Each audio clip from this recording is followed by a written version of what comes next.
welcome to the Weekly Stuff Podcast with Jonathan Lack. And Sean Chapman. We are here to talk about stuff. This week on the show, it is our slightly belated top 10 games of 2022 list. We're already about a 12th of the way through 2023, but that's not stopping us. We have done this every year for like 10 years. We're not stopping now. We got to do a top 10 of the best games of 2022. So here you go. A little late. Not our latest, though. There was the year I went to Japan, and we weren't able to do it until like late February. And that was the year Sekiro was our game of the year. And you know what? There might be a similarity on this year's list. You'll see. But yeah, you excited to count down the games of the year, Sean? Yeah, and I actually like doing this a little bit later. Like it means that I was able to play 10 things that people would generally categorize as video games that released in this year.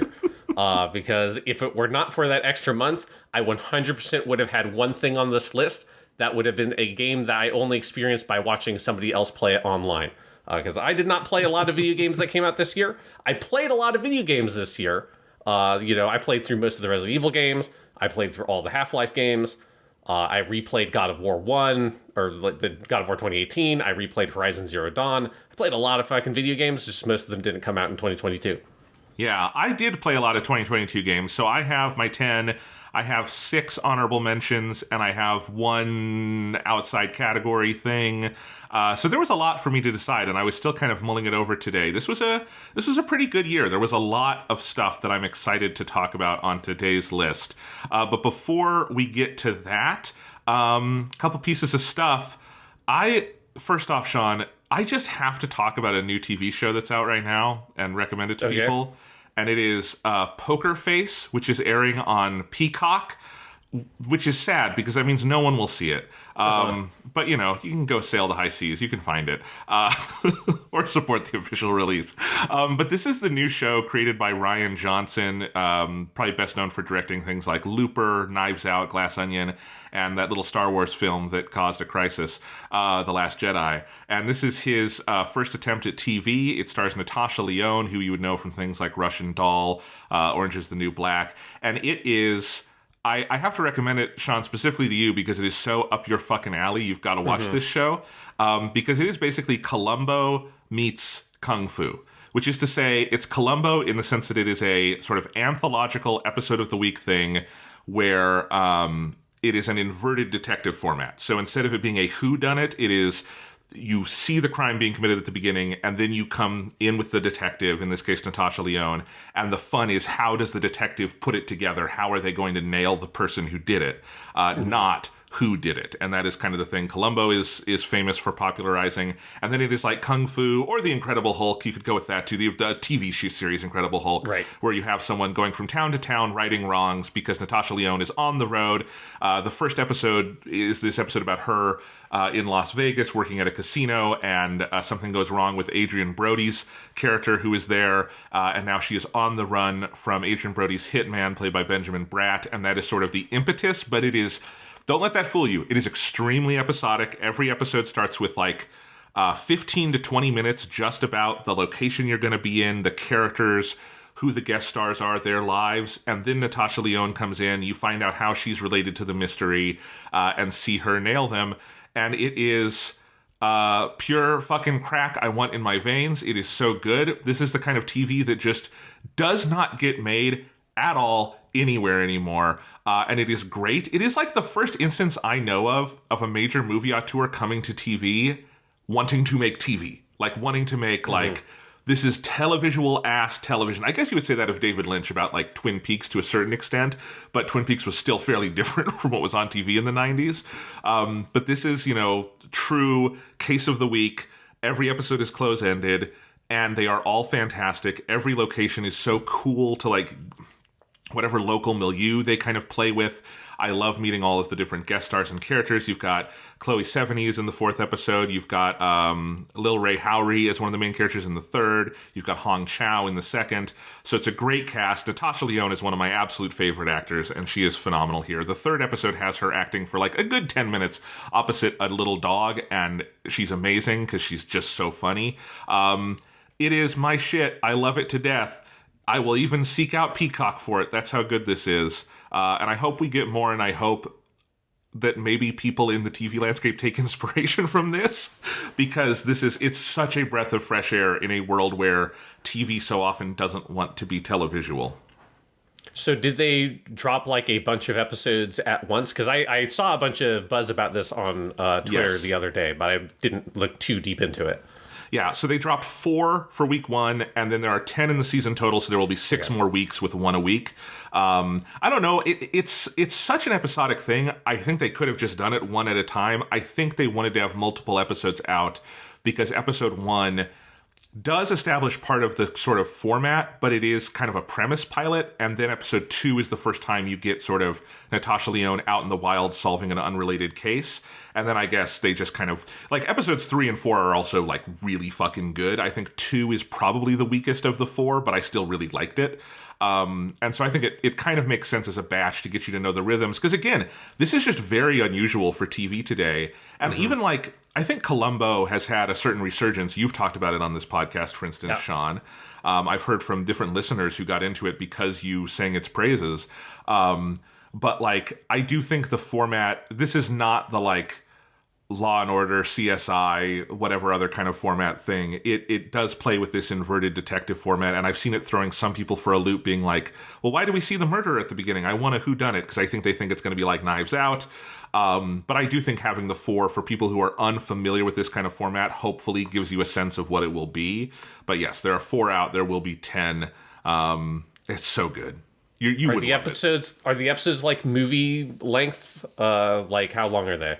They vary so far. The first one is like 65 minutes. The second and third are both near an hour. And the fourth one is shorter. It's like 45 minutes. I think they're all about the length they need to be. One difference from a lot of shows like this is they do spend a lot of time at the start of the episode in the location before Natasha Lyonne comes in, just kind of establishing things. And I think that's the kind of thing that would fall flat if these were bad or uninteresting. But they're all like, there's so much color. The guest stars are so cool. Like, I think if you really embrace the anthology side of it, you'll have a lot of fun with it. And then, who knows how long the future episodes will be. It feels very much like a what does the episode need kind of thing. But they don't go full Columbo, where Columbo was really a series of movies, right? Yes. Yeah, basically, they were like an hour to 90 minutes long. Yeah. So, but it's up in that range. Cool, yeah. I mean, Columbo's one of the best TV shows ever made. Like, have you ever really watched much Columbo, Jonathan? I'm going to now because I want more Poker Face, and there is no more until next week. Peacock does have the full run of Columbo. There you go. Which is a good piece of tie-in from Peacock. That is, last time I checked out Peacock was in the new Halloween movie came out, which was streaming on Peacock, and I wanted to see the old Halloween movies, and they had absolutely 0 of them. And I thought, that seems like a mistake, Peacock. But they do have Columbo up on there. You can get the DVDs. I mean, I've seen clips. Like, it's become a, I think, popular show to do, like, here's a cool clip where Columbo turns around and says, hey, one more thing. And I've seen it in that form a couple of times. But no, I've never, like, and I've wanted to. Like, I know the premiere was directed by Steven Spielberg. Yep. I know there's a bunch of great history to it. I'm sure I would dig the shit out of it. And now I probably will have to start binging it in between Poker Face episodes. Yeah, Columbo's amazing, and it is exactly what you're describing from Poker Face. Like, that clearly is taking the format from Columbo, not necessarily the, like, you use kung fu as a metaphor. I would say Zatoichi personally. If you're trying to attract me to the show, the most effective strategy would have been saying it's Columbo meets Zatoichi. That's probably not actually, probably is kind of getting further away from the show, but like, that's a hell of a pitch. Yes. Well, I mean, I use Kung Fu because it's an American TV show from the period of Columbo, but yes. Yes, it is. I mean, Zatoichi fits too. He goes from town to town righting wrongs, you know?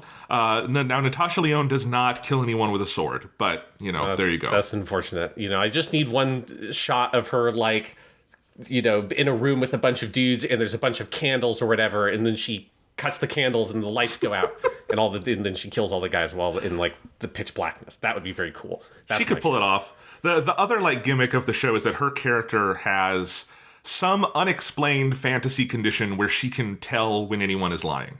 And that's kind of what kicks off most cases, is people will be telling a lie about what they have done around her, and she doesn't know what the truth is, but she can tell something is up, and then this leads her to like, what's fun is that she can't stay in one place for too long because Benjamin Bratt is following her.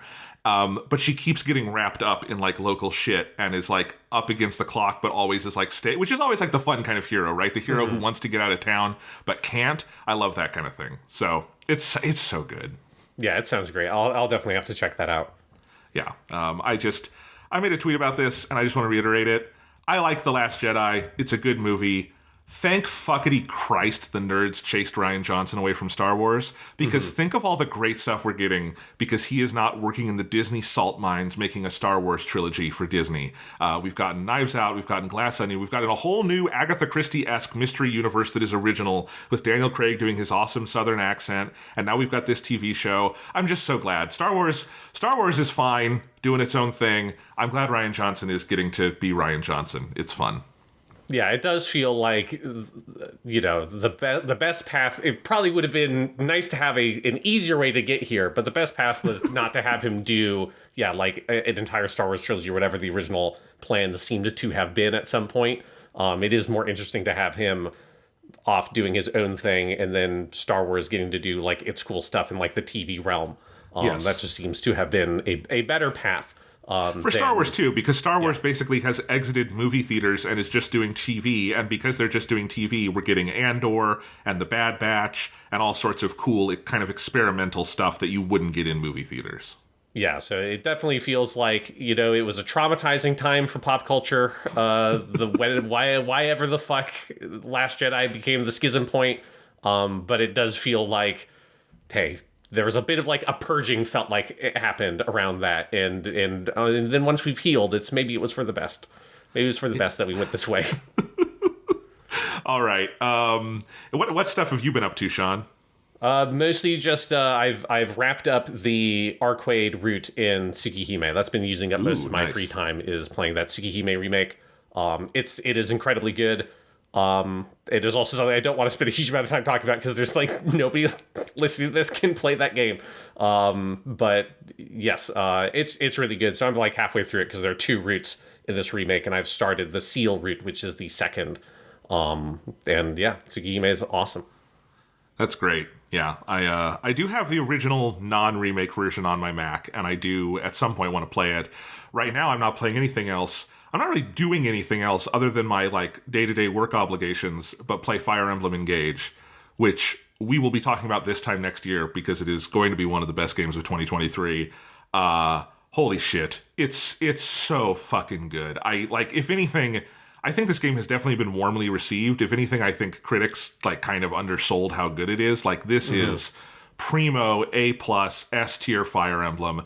It is tactically the best the series has ever been. The engage mechanics, which is the whole conceit of the game, is that basically in the exact same plot of Fate Stay Night minus the Holy Grail War, when there is a trial in this world, they have these devices where they are able to summon heroes of legend. And so they get the spirit of Marth, and they get the spirit of Lyn from the original GBA Fire Emblem, which is great. You've got Erica and Ephraim from the Sacred Stones. You've got Lucina from Fire Emblem Awakening. Because I'm playing this game in Japanese, I learned she is Lucina in Japanese. That threw me for a loop. It's hilarious how many names are different in Japanese, and it's fun to connect the dots on that. And you assign each of those, unit emblems or rings to one of your units, and then they have these different effects that go on that. And so you could have a pure stave, magician character who can only use spells, and then you put Lucina on them, and now they have a sword attack, and then they can also do these shielding things for their allies. And then there's a whole trait inheritance system and all this stuff. And so that combined with just really, really fantastic map design, some of the best the series has ever seen, sometimes much more challenging than Fire Emblem games, I think, have been in recent years because they've given you so many more tools to tackle scenarios that they ramp up the difficulty alongside that. I'm playing on hard. There's normal, hard, and maddening, and it definitely feels like this is a game designed to maybe be played a second time on maddening once you have everything, because it is so rewarding. But then also, it is not a story of the ambition of Fire Emblem Three Houses or Fire Emblem Fates, or maybe even Awakening to some degree. But it is very much, if you have been playing Fire Emblem for a long time, if you remember the GBA games, if you've played any of the older games in translation, it is that sort of high fantasy melodrama with fun characters that like the series just executes at a very high level, where it's not necessarily throwing ideas you've never seen before at you. This is about a fell dragon who has come to destroy the world. It's that Dragon Quest, every Dragon Quest game is about an evil dragon destroying the world, right? Every Fire Emblem game is ultimately about the fell dragon. I love it. And it's, the moment-to-moment writing on the characters and the individual scenes and the big moments of melodrama and the twists are just so good. It's a ridiculously well-paced Fire Emblem game. Like, I think, on chapter 16 or 17, and, most Fire Emblems in the early chapters have a lot of chapters where you are on your way to a castle and you fight bandits on the way because the story hasn't really started yet, but they need you to do a fight. There's shockingly little of that in Fire Emblem Engage. It is moving constantly. Every single chapter so far, you have gotten new units or a new emblem ring or some other new ability, so you are always getting new stuff to play with. You've got all your paralogs and your skirmishes on the world map. And so the pacing is just razor sharp. It is constantly moving, and it feels very incident heavy.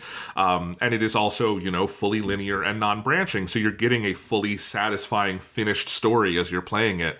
And I love that. The character designs, I think, if you have not played the game, I can understand why some people look at the character designs and go, "Duh, those look weird." I think when you see it in context, you see all the characters together, they're wonderful. They were designed by a younger artist. I'm forgetting her name right now. I should look this up. But I actually started following her on Twitter because it's so fun to just see she's putting out a bunch of art. She's someone who has also designed VTubers in the past. And so if you're looking at a character like Yunaka in Fire Emblem Engage and saying, man, that person really looks like a VTuber. They do. That's kind of what it's Mika Picasso is an illustrator in Japan. And so she did all the designs here. And I think what's so fun is that they're very unique, they're very bold, they're very colorful designs, and every single one is unique and memorable. We talked about this last week with The Witch from Mercury, the Gundam show, Sean, that it was unusual how many characters looked memorable in that show, that the character design was so rich from your big characters to your little characters. Engage definitely has that, where I think in most Fire Emblem games, your kind of top tier characters have really cool designs, and then you'll generally have a lot of kind of your subunits who might blend together a little bit, and I don't think that's true at all here. These are such vibrant, interesting, sometimes crazy designs, but I love how much they kind of swing for the fences with it. It also has the highest production values this series has ever seen in terms of the number of cool, fully animated cutscenes, CG animated cutscenes, and then you've got your illustrated backgrounds that look like a good visual novel. You've got your full voice acting. The Japanese cast is fantastic. It's just littered with great actors. Junichi Suabe plays one of the main lords and sounds just like Archer from Fate Stay Night, which is fun. You've got Hayami Saori. You've got Hikaru Midorikawa as Marth. Just lots of great actors in there and constantly discovering more. My boy Kenjiro Tsuda is one of the villains, and he's great. And, it is just, this is the goods. This is what I want Fire Emblem to be. This is, I think, the best original, non-remake game in the series since Awakening, and I have not been able to put it down. My Switch, the clock in the game tells me I've put in 30 hours in the first week. I don't know if that's true. That's a lot, and even though I've been playing it a lot, I feel like that might be inflated, so I'm waiting. The Switch itself doesn't tell you its count until 10 days, so I have to wait another couple of days because the Switch count thing is weird. But I've definitely been playing a shit ton of it, and it is just a phenomenal game. If you've never played Fire Emblem, it's a good one to start with. Even though it does have the characters returning from past Fire Emblems, the game doesn't lean on that so hard. They can also just be cool characters that you get to meet, especially because half of them are from games that never have come out in the United States, so you wouldn't get to know them anyway. But it's the coolest. I cannot believe how much I'm loving this fucking game. It is video game heaven for me.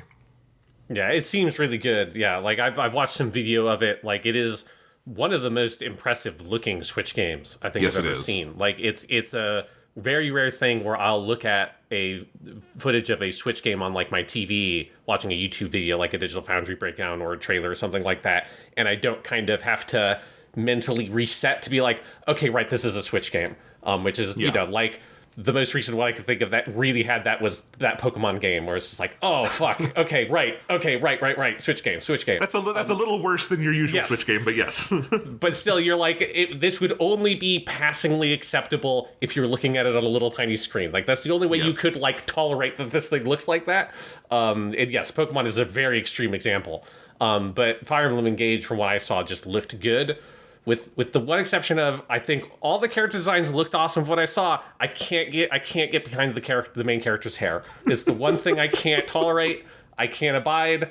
Again, it's like all the other characters looked great. The one of the VTubers you're alluding to that the artist designed is Hakos Bales, who's a Hololive English Gen 2 VTuber that I really like. I noticed that she has, I think she streamed some of this game because I saw like a thumbnail that was her with like all the other characters around her. And I didn't at that point put together that, the reason why she looks like all those characters is because it's the same person designed them. But I think the red blue hair thing was it's just a bridge too far. It's a bit too adventurous. I can applaud the boldness, what they're going for, but I just can't accept it. It is, I will just say this, good or bad, it is striking throughout. You never forget that he has harsh red-blue hair, one side and the other. I think I'm pretty close to seeing there is a plot justification for it, I'm pretty sure. I have a guess where it is going. I haven't gotten to the big twist, but I think there is a plot justification for it. But whether or not that means you like it, whatever. But like it is just fun to like see a game with character designs kind of this modern and unique. There's plenty of games that want to look like anime. There's few that like want to look like anime and then go get like a literal like VTuber creator, someone who's like a young person kind of like in fandom art spaces to like do this. And it's just very cool. I kind of like how, just throw caution to the wind, this looks like a game from 2023, goddammit, Mm-hmm. Yeah. So it's a ton of fun. We will talk about it, I'm sure, in greater depth in the weeks to come and on the best games of 2023 list, because boy, this is one where I will be. There's a lot of like huge games coming out this year. This is one I will be holding, I think, everything up to, just because I am such a Fire Emblem nut, and this like scratches that itch so hard. Good. Well, I remember how kind of like bummed you were ultimately at the end of Fire Emblem Three Houses. That like it's just that was seemed like a long, tiring journey to play through. So I'm glad that it seems like this one is hitting all the right notes. It is. Fire Emblem Three Houses, if you don't remember, one of the things that, like, where that game kind of broke me is you get to the big time skip, and it's such a cool series of plot, like, twists and everything, and I was excited, like, okay, they're going to change up the format, because the format of that game got kind of, like, overbearing at a certain point, and I'm like, I'm excited for them to change it up, and then after the time skip, they just reset everything and it's exactly the same and nothing changes whatsoever. And you don't go on the road, you're still at the school, you still do the classes, all that stuff. And it's so like bogged it down for me. And there was just something about like in chapter 2 and 3 when Fire Emblem Engage opens up and you see the world map and you're moving on it and you're moving your fucking units around the map. And I'm like, thank God, we're on the road again. This is a Fire Emblem game. We're going from town to town. We're fighting bandits on the way. This is what I want. Awesome. Yeah. All right. Do you want to dive into our top 10 games of 2022? Yeah. You're talking about some newfangled 2023 games. Let's talk about some old school, some retro games, some games that came out in 2022. Indeed. And, just to remind everyone what our sort of personal internal rules are for this, it's a game. Obviously, any game that came out new in 2022 qualifies. We've since kind of adjusted for mobile games that are continuing, not mobile, but live service games that are continuing. We can talk about that year's content. That might come up today. Remakes qualify, but not remasters. So if it is the basically same game with a coat of paint, we're probably not going to put that on the list. If it's a true remake of the game, we can put it on the list. Or if it's a foreign game that didn't come to the United States until 2022, we could put it on the list. And that's the basics. But also, these are just the 10 games you played this year, Sean. Yes, these are the 10 games we played this year. I'm just going to go ahead, Jonathan. Let me knock out my one honorable mention. This is a game I didn't play this year. This is the game I would have had on this list if we had done this in mid-December, which is the game The Quarry. is it was developed by Supermassive Games. People maybe know best their game Until Dawn, which was a PS4 exclusive, which is like and the Quarry is very much in that tradition, where it's a horror game that is very story focused. It's kind of like a choose your own adventure kind of thing, but with very high production values and like motion capture actors and that kind of stuff. And it's just like a kind of B-movie horror kind of story, and it's about you making choices with this big cast of kind of cliche horror movie characters to see if they're going to live or die. And like every single character could live by the end of the game, or you could beat the game and have every single character be dead, depending on how you played it. And so it's very much a like your choices matter kind of Telltale thing, but in a Sam Raimi-esque goofy B horror movie kind of world. And I use Sam Raimi specifically because in The Quarry, one of the characters is actually played by Ted Raimi, Sam Raimi's brother, which is fun. So this is like a very good game to watch people play. I did not play it myself, but I did watch all the way through Shishido Botan, the HoloLive VTuber, play The Quarry. If you want to see a good stream of that game, well, and you can understand Japanese, I guess, that is a really funny one.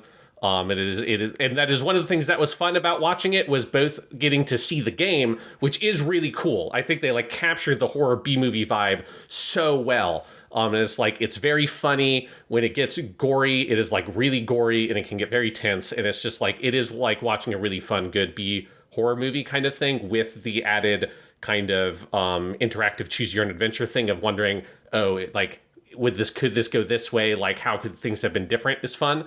But it is also even more fun on top of that to watch probably a like 20 or early 30 something Japanese woman through the avatar of a like lion anime girl play through that game with the Japanese VO also, which like adds this whole other weird layer to it, and like trying to interpret American pop culture references and that kind of stuff through that lens.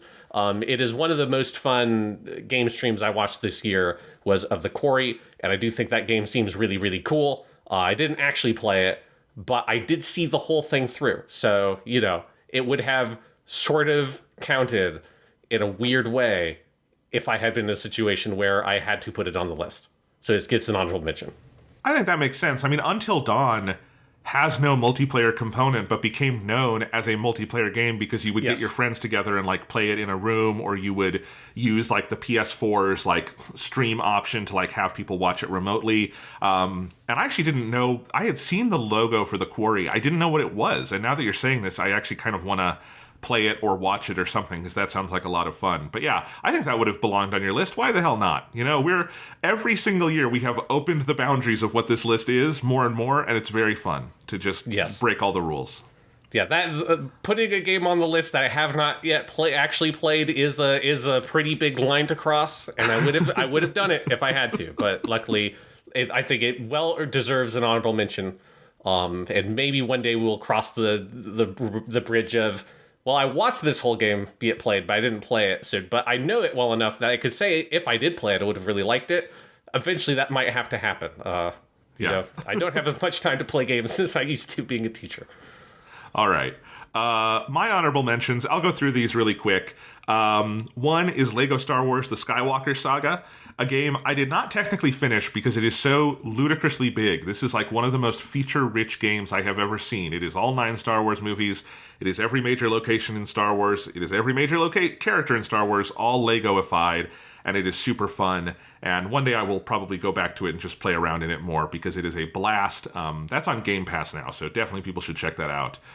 Tunic on Xbox, a game inspired by sort of the original Legend of Zelda. Really enjoyed that game. I think that's on other platforms now, too. When I played it, it was on Game Pass. But it kind of fell flat for me a little bit near the end because I think the combat system is too limited for some of the stuff they throw at you. But the basic puzzle solving and exploration and the whole idea of the game manual that you fill in as you play is so cool. I hope this gets a sequel where they get to improve on some things because it's a special little game. Splatoon 3 on Switch. It's more Splatoon. It's kind of the proper full sequel to the original Splatoon. That Splatoon 2 was sort of half a port to the Switch, half an original game. Splatoon 3 is the real deal and very, very fun.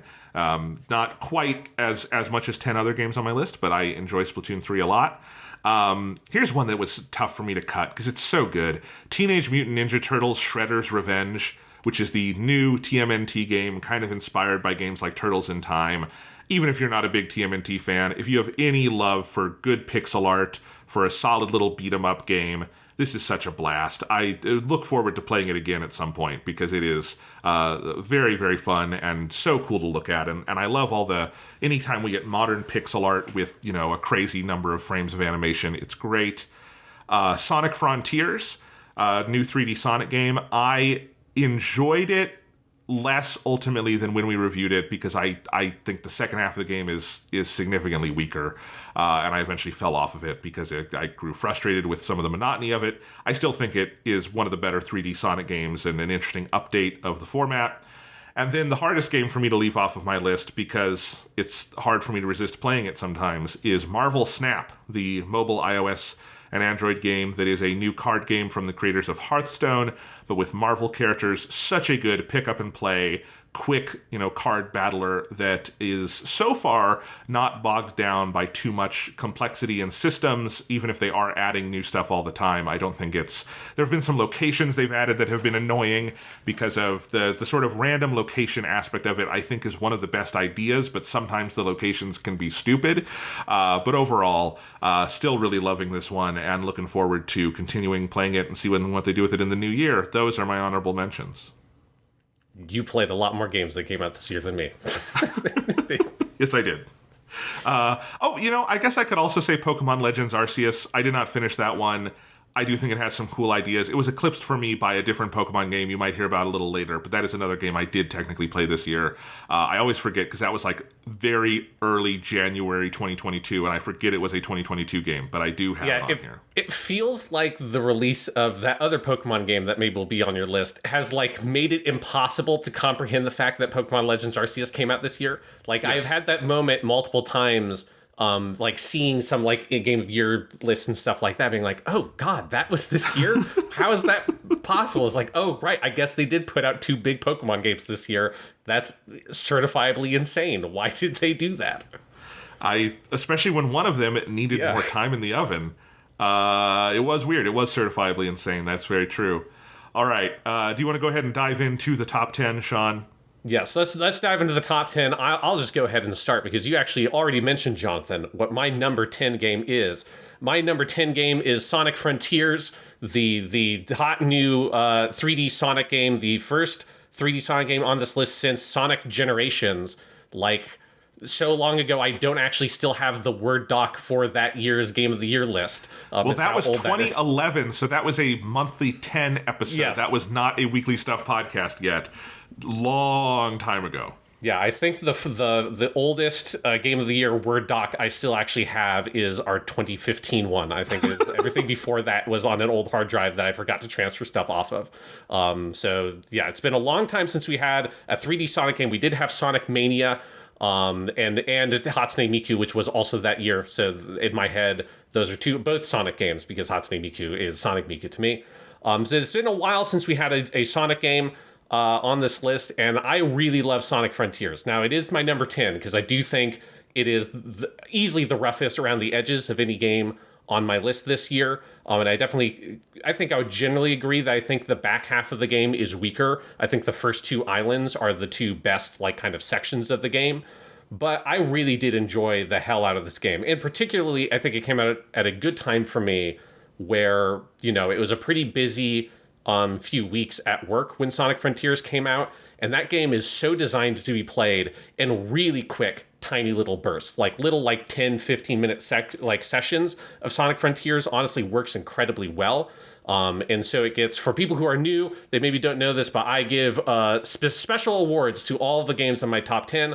And the first award I'm giving to Sonic Frontiers is the Tony Hawk Presents the Sickest Tricks Award, because to me, this game is all about the sick tricks. It's about little quick sessions of running around the world, seeing some weird metals floating out in the sky, or looking at your map and saying oh, I haven't clearly explored here much, and just going and grinding on some rails and jumping off ramps and homing attack things and just sort of doing the weird tricks in navigating the environment.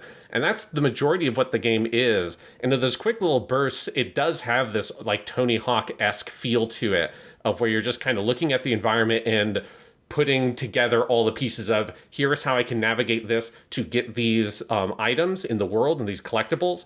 And then particularly once you start getting some of the upgrades and start seeing a little bit more of the kind of like the bigger picture of things, the way you can like completely sequence break huge, even like very long kind of sequential puzzles that you're meant to, like navigational puzzles you're meant to go through to get to an endpoint, you can figure out other ways to navigate the environment and ramp off this and boost here and grind off this that will allow you to like get those objects without doing the like sort of intended path. And that's also one of the things that's very fun that again reminds me of playing like a Tony Hawk's Pro Skater, is saying like, well, yeah, I could get the videotape by doing this and ramping off this thing. Or if I get enough momentum here and I do this fucking trick and I go off this ramp, well, I can just like shoot all the way over here and get the collectible on the way.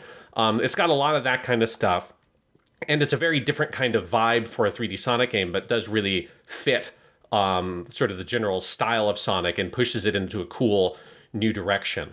Another one of the awards I give it, so I gave it Tony Hawk Presents the Sickest Tricks Award. I also give it Crush 40 Presents the Sickest Tracks Award, because it has some of the sickest music tracks you'll see on any soundtrack. Like, every Sonic game has a fucking killer soundtrack. It is like one of the hallmarks of the franchise. 3D Sonics, even when they were bad, had really good soundtracks. And Sonic Frontiers is no exception in terms of it has an incredible soundtrack. In particular, it's got a bunch of kind of like heavy metal screamo songs that play during these supersonic boss fights. And one thing I love is that like each one gets progressively better than the previous one. So there are three of these tracks: Undefeatable, Find Your Flame, and Break Through It All, that do like really kind of carry on the Crush 40 spirit. For people who don't know, Crush 40 is the name of the like quote unquote band made to play the rock songs in like the Sonic Adventure era games. So like, you know, Live and Learn and that kind of stuff from Sonic Adventure 2 is by Crush 40. And these songs feel like the modern version of those kinds of things. In particular, Undefeatable, which I think is the third boss fight song, which is where you fight the guy with like the giant sword, is one of the best boss fights in terms of for a 3D Sonic game, which typically don't have great boss fights. But this one, I think they really kind of push the like sort of scale of it to such a ridiculous length. They make it so fucking crazy anime and then have this big crazy metal song play. It's just got really strong vibes in that sense. And then some of the other stuff I love about the game is, well, I don't think it's not going to sort of like blow your socks off in terms of the narrative. It's not fucking The Last of Us or anything. But it is, for a Sonic game, it's been a long time since 3D Sonic, in terms of the ones that I played, had a story that I felt like connected me really to kind of like the characters in a way that I cared about, in the way that the Sonic Adventure 1 and 2 stories really do. Or even in some ways, some of the stuff in Sonic 2006, which is a terrible game, and some of the story stuff is terrible, but there are pockets of the story there where you could still see the like style that the Sonic Adventure stories had that was fun. And to me, Sonic Frontiers is not all the way there, because it's a little like sort of hanging out there in the void. Like it's hard to understand what is the history of these versions of the characters, because all that has been so kind of confusing throughout the 3D era of Sonic. But the writing for like Tails and Knuckles and Amy and Sonic, I think, is so good, and it really captures the voice of those characters in a way I haven't felt for 3D Sonic in a long time. And it makes me, and this is just true of all of Sonic Frontiers, it makes me really kind of positive and optimistic for the future of 3D Sonic if they build off of this base, both in terms of gameplay, but also in terms of writing and story. I think that there's a lot of cool stuff they can do. And the ending of the game and where they go with Sage, who is the big new character in this game, like, is touching in its own way, like in a way that reminds me of how I really do love the stories of Sonic Adventure 2, as weird and goofy and ridiculous and Saturday morning cartoon as they are. There is like an earnestness to it that I think is really effective. And to me, Sonic Frontiers captures that tone, particularly with Sage's story, in a way I love. And then the last award I want to give it, and to me this is like really sums up what Sonic Frontiers feels like to me, I give the You Can Reach the Other Side of the Rainbow Award for bringing the Sonic CD opening to life.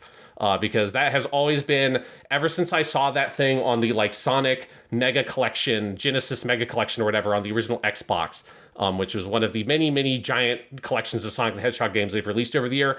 Pretty sure that was the first time I ever saw the animated Sonic CD opening with Sonic Boom, which is where that lyric I pulled for the award comes from. It has always captured my imagination of like, yeah, this is what Sonic looks like. Like, this is Sonic not contained by like the 2D world of the games, but is able to just like run free and bounce off these rocks and do all this kind of stuff. And that's really what Sonic Frontiers feels like. It's capturing that kind of spirit. So I really hope that they build off of this foundation. They're going to do some of this DLC stuff where they're going to put in some of like Knuckles and Tails as playable characters. And Sonic Frontiers sold really well, particularly for a 3D Sonic game. So maybe this time they will have an actual streak of good 3D Sonic games, and they won't make a good one and then abandon everything that made it good immediately in the next game, which they've been doing fucking forever. Maybe finally they will actually build off of this foundation. Or this time in 2024, we'll be talking about Sonic Unleashed 2, and they just decided to bring back Werehog. And it's only Werehog. They don't even put in the parts of Sonic Unleashed that people like. It's just the Werehog levels, and they're like, that's the thing we want. We just want Sonic Werehog the game. And if we're all being honest, that's probably what is most likely. But I do hope for Sonic Frontiers 2 as well. And I think your last award there does sum up what is best about this game and what I want to see them continue to play with, because it is cool to see the other side of the rainbow. My number 10 game of the year is Call of Duty Modern Warfare 2. Here we go again, the second Modern Warfare 2 game. Let me stop you there, Jonathan, because it's just more convenient to do it this way. I'll just go ahead and say that my number 9 game of the year is Call of Duty Modern Warfare 2. Here we go again. Yes. So here we go again, Jonathan. Here we go again. And here's the thing. I think this would be higher if the multiplayer had more interesting support in the last couple months. I think like they've added the Warzone, and it is a good version of Warzone. They've added the DMZ thing. I wish there were a few more maps in the normal multiplayer playlists. They've added like Shoot House. They've added the little crate boat one the Shipment, which I do love Shipment. I love just going in and playing on that one. But I wish there was a little more content there. Like they had to cut out the Valderas Museum one from the beta for still unknown reasons. That might be coming in Season 3, but we're not sure. But, you know, I think when this launched, the campaign is one of the best Call of Duty has ever had. Not quite to the level of maybe Infinite Warfare, but it is such a unique, fun campaign where every level has a big idea. A lot of levels have different bespoke mechanics. And I think it basically, like, goes for the sort of Naughty Dog Uncharted idea of like, this is a big playable action movie, but instead of playable action movie meaning watching a pretty cool cutscene where you do inputs every once in a while, you're really actually meaningfully playing it. So like there's a big truck chase where they've done that like reminds you of the truck chase from like Raiders of the Lost Ark, but you are playing as a soldier who can drive the car and shoot and jump out of the car and jump from roof to roof, and you're really actually playing it, and you can fail and it's hard. And there's so many scenes like that where they've come up with fun bespoke ways to use the mechanics, including a whole survival section that is really great. And that campaign is a absolute banger of a first-person shooter campaign. And then, of course, you know, this is modern Call of Duty from Infinity Ward in the Modern Warfare brand. It plays as well as Call of Duty ever has, and so the multiplayer is tons and tons of fun. I think it does feel slightly lacking compared to where Modern Warfare 1 was at this point. By Modern Warfare 1, I mean the one from 2019. But, you know, still, overall, I still play this game pretty regularly with my brother online or alone, and I have a ton of fun with it. This is the goods. This is what I like Call of Duty to be. And again, that campaign, I hope we get some DLC or some extra stuff with it, because it's as Call of Duty, I think, as a single player experience has been pretty neglected in recent years. But, you know, once upon a time, they made some of the best campaigns, and I think we're inching back there because Infinity Ward is really good at this. And I think that is where this game probably deserves the most praise, even though this game does include the most batshit fucking plot of 2022, where you have Iranian terrorists working with the Mexican cartel. It's an absolute fucking Fox News fever dream, but pushed to a point where it is honestly very funny. So I even kind of enjoy it on that level. Yeah, I gave it the God, this shit is fucking dumb award to the whole campaign, but especially the border hopping level. That's the one that is the Fox News fever dream, just like, okay, like a Iranian terrorist who's working with the Mexican cartel who then jumps the fence and goes into a like Texas neighborhood, and then you're like playing as the Mexican special forces that go over the border as well without permission to go fuck. That's like, this is the stupidest fucking thing I've ever seen in my life. Yeah, I think for me, like one of the things that makes it a little bit hard to try to push Modern Warfare 2 here up any higher on the list is that like it is a really good game and it's a very fun sequel, but it doesn't to me like push the envelope of that first game very far. Like I think it makes some smart improvements here or there. Like I think overall I would say the campaign is better. But like it doesn't, it's not surprising in the way that Modern Warfare 2019 was. Like that game felt like it's like a bolt of lightning of like, oh my God, this is like the future of Call of Duty. And this is still the future of Call of Duty, and this game is great, but it doesn't have that sort of freshness to it. Because I fell off I played a lot of the multiplayer. I didn't quite hit the level cap, but I've gotten pretty close. But I haven't played it in a while. It's a little bit hard for me to stick with Call of Duty multiplayer when I'm also doing my Genshin Impact shit. I don't have a lot of room in my life for another game I'm playing a little bit every day. But I did play a lot of the multiplayer. It is really fun. I think I'm with you that like they needed to add more a little bit sooner probably to kind of keep my interest in there.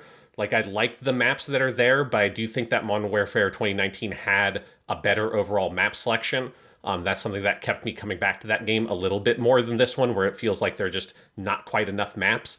And they've added some stuff. They've added some of like the old maps in like Shoot House from 2019 and Shipment. And that has helped a bit. But there is a lot of really good stuff in the game. Like for me, I gave two of my other awards I gave it are Welcome Back Old Friend Award to the Mark II Carbine. This is the lever action rifle. For people who don't know or don't remember when I've talked about these games in the past, for these new Modern Warfare games, the way I play is really like I get the like sort of slow firing, high power, longer range rifles, but aren't a sniper rifles, the marksman rifle category in the game, or battle rifle sometimes, and use those and play much more kind of methodically. And it's an incredibly fun way for me to play these games that does not rely on like Twitch speed factor and stuff like that, which, you know, in my grizzled old age relative to the average age of Call of Duty players, it's just not possible for me to keep up with that kind of shit. But I feel like I can do really well playing slower like that. And so having this like cool kind of retro lever action, Old West feeling rifle is very fun, and it's like legitimately very effective. And the other thing that kind of goes hand in hand with that is it gives us the John Wick seal of approval for making handguns actually effective. Yes. Because like handguns or pistols in this game are actually useful, particularly if you're playing with your primary weapon being that slower firing, longer range rifle, and you're trying to like move through like a building or something in the map and you're going in close quarters. It is actually smarter to switch to your pistol because you're much more mobile and effective in that kind of close combat scenario.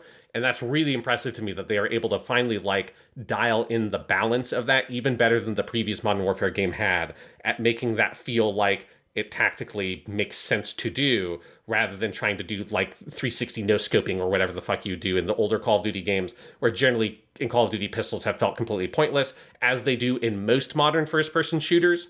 And I thought they like finally nailed the exact balance you need to have the pistols be like effective and make sense within the overall weapon sandbox. And that was one of my favorite things. I think Modern Warfare 2 specifically did really well with its game design. Yeah, I love the weapon sandbox. I've had a lot of fun experience because you can just build your weapons in really fun, silly ways. You know, at one point there's I'm forgetting the name of the gun, but it was one of the like slower firing battle rifle or marksman rifle kind of things, and like sawed that thing off and like cut it in half and then put a big scope on it and then like fiddled with it so it only had a couple of shots in it at any one time, but it was like very fast and accurate. Did stuff like that. Where I wound up, like my main gun combo right now is it's not an AK-47, but it's like an AK-40. It's the version of the AK in this game. I think it's called something else, but it's like the AK, which is not a gun I usually use because I find it a little unwieldy, but I basically was just trying to get like, what's a gun that is like, does a lot of damage, is reasonably accurate, and that I can like kind of go to sights fast on. And I leveled that gun up and modded it and did all my things so that like, one, I have no scope on it whatsoever. I'm not using an optic because I find the like just built-in optics good enough on it. And then I did all of these things to stabilize it. and also to make aiming down sights fast. And I'm at a point where I hit my mouse 2 button, and it feels like instantaneous I am down sights. Like, it just, in the time it takes me to press mouse 2, it's down sights and I can shoot, and I'm like very accurate, fast, and mobile with it. But also, like, it has some range. Like, I get a lot of long shot kills with it, like 50, 60 meters, which I should not be doing with a fucking AK with no scope on it. But it's very fun. And then you have a handgun on the other side, and when I go into a building, I imagine myself doing the John Wick thing where he pulls the gun up to his chin and turns it to the side so he can be more accurate with it. And I wish that was an animation you could put in Call of Duty, because that's my favorite thing John Wick does with his handgun. And I always, in my head, I am Keanu Reeves in all of those scenes. Unless I die, in which case I'm one of the people Keanu Reeves was fighting in John Wick. So it's still, look, it's very fun. It's on this top 10 for a reason. If you like Call of Duty, this is very good, obviously. Yes, yeah, it is a great game. Yeah. All right, my number 9, because you did your number 9. Yep. My number 9 is also a first-person shooter, but very different. It is Power Wash Simulator. And Power Wash Simulator, which has been an Xbox and PC exclusive, it is coming to PlayStation and Nintendo Switch, I think this week. I think it's coming like this Tuesday, and they are doing an expansion where you clean Lara Croft's manor from Tomb Raider, is the next update with it. So if you get it on your PlayStation or Switch, I think it'll have that in there, which sounds fun. But Power Wash Simulator is so good. It is the most, like, zen meditative game I've ever played, because you go in, you pick your level. They are very creative with the environments. You know, the first thing you'll do in Power Wash Simulator is you will wash a car or a truck, and then eventually a house, and then soon you're at a playground, or you're washing a big shoe from like a little miniature world exhibit, or you're doing a fucking roller coaster at an amusement park, all sorts of things. And at its heart, it's really a puzzle game, because it is, you have these eventually very big objects and environments that are covered in dirt. You have your power washing gun, and you eventually get different nozzles and attachments and cleaners and all these things to use. And you basically have to figure out, where is all the grime? What is the most efficient way to get rid of it? How do I clean all of this in a fairly efficient manner? And there is a puzzle game kind of aspect to it that is satisfying, because it's not as simple as just kind of monotonously just, holding down the trigger and firing water.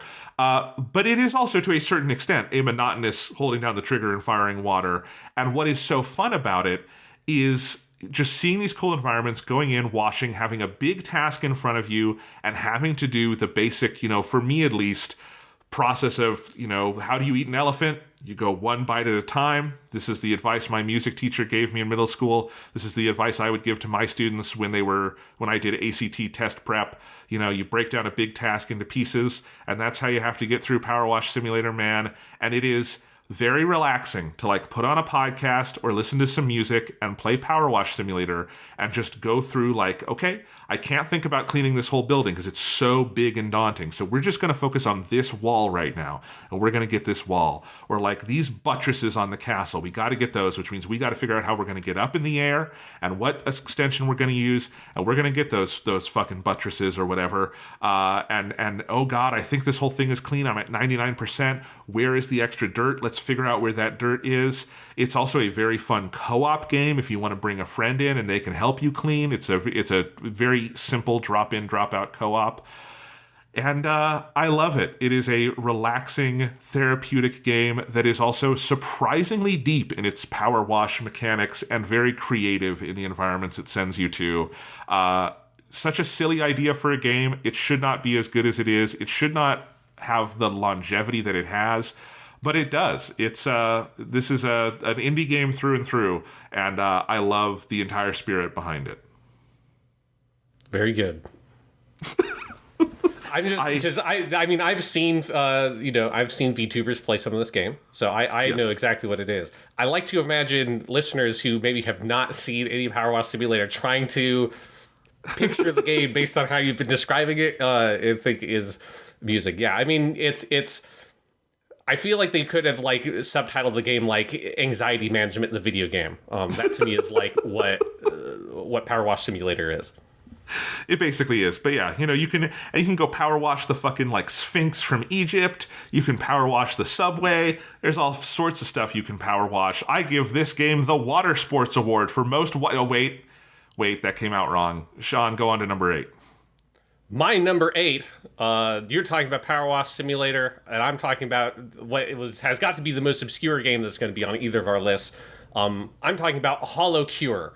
This is a Vampire Survivors like using the Hololive characters, streamers from the Hololive branch of VTubers. This is the game that, had we not done the Sean VTuber birthday podcast, would have been the moment where I would have had to finally expose to the world that I'm a filthy watcher of VTuber content. But luckily, we've already crossed that bridge, Jonathan. You know what VTubers are. You know what a Kodone is. So, and you know what a Vampire Survivors is. So, it's, that doesn't need any explanation to you.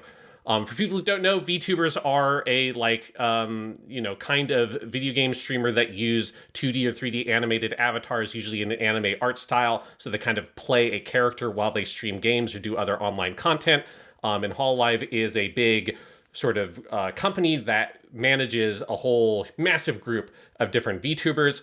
And it has a very, very active fan community. Amongst that fan community is one person whose online handle is KU, who is incredibly talented. So talented, I give him the How Can One Person Be This Talented award for making everything in this damn video game.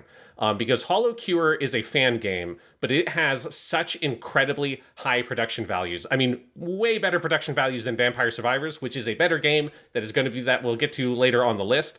But there was a while where I kind of had Hollow Cure higher on the list in my head than Vampire Survivors because the pixel art is so good. The way KU has interpreted the VTuber avatars into kind of chibi pixel art and animated it looks phenomenal. It gets my Metal Slug award for best pixel art because the pixel art fucking looks great.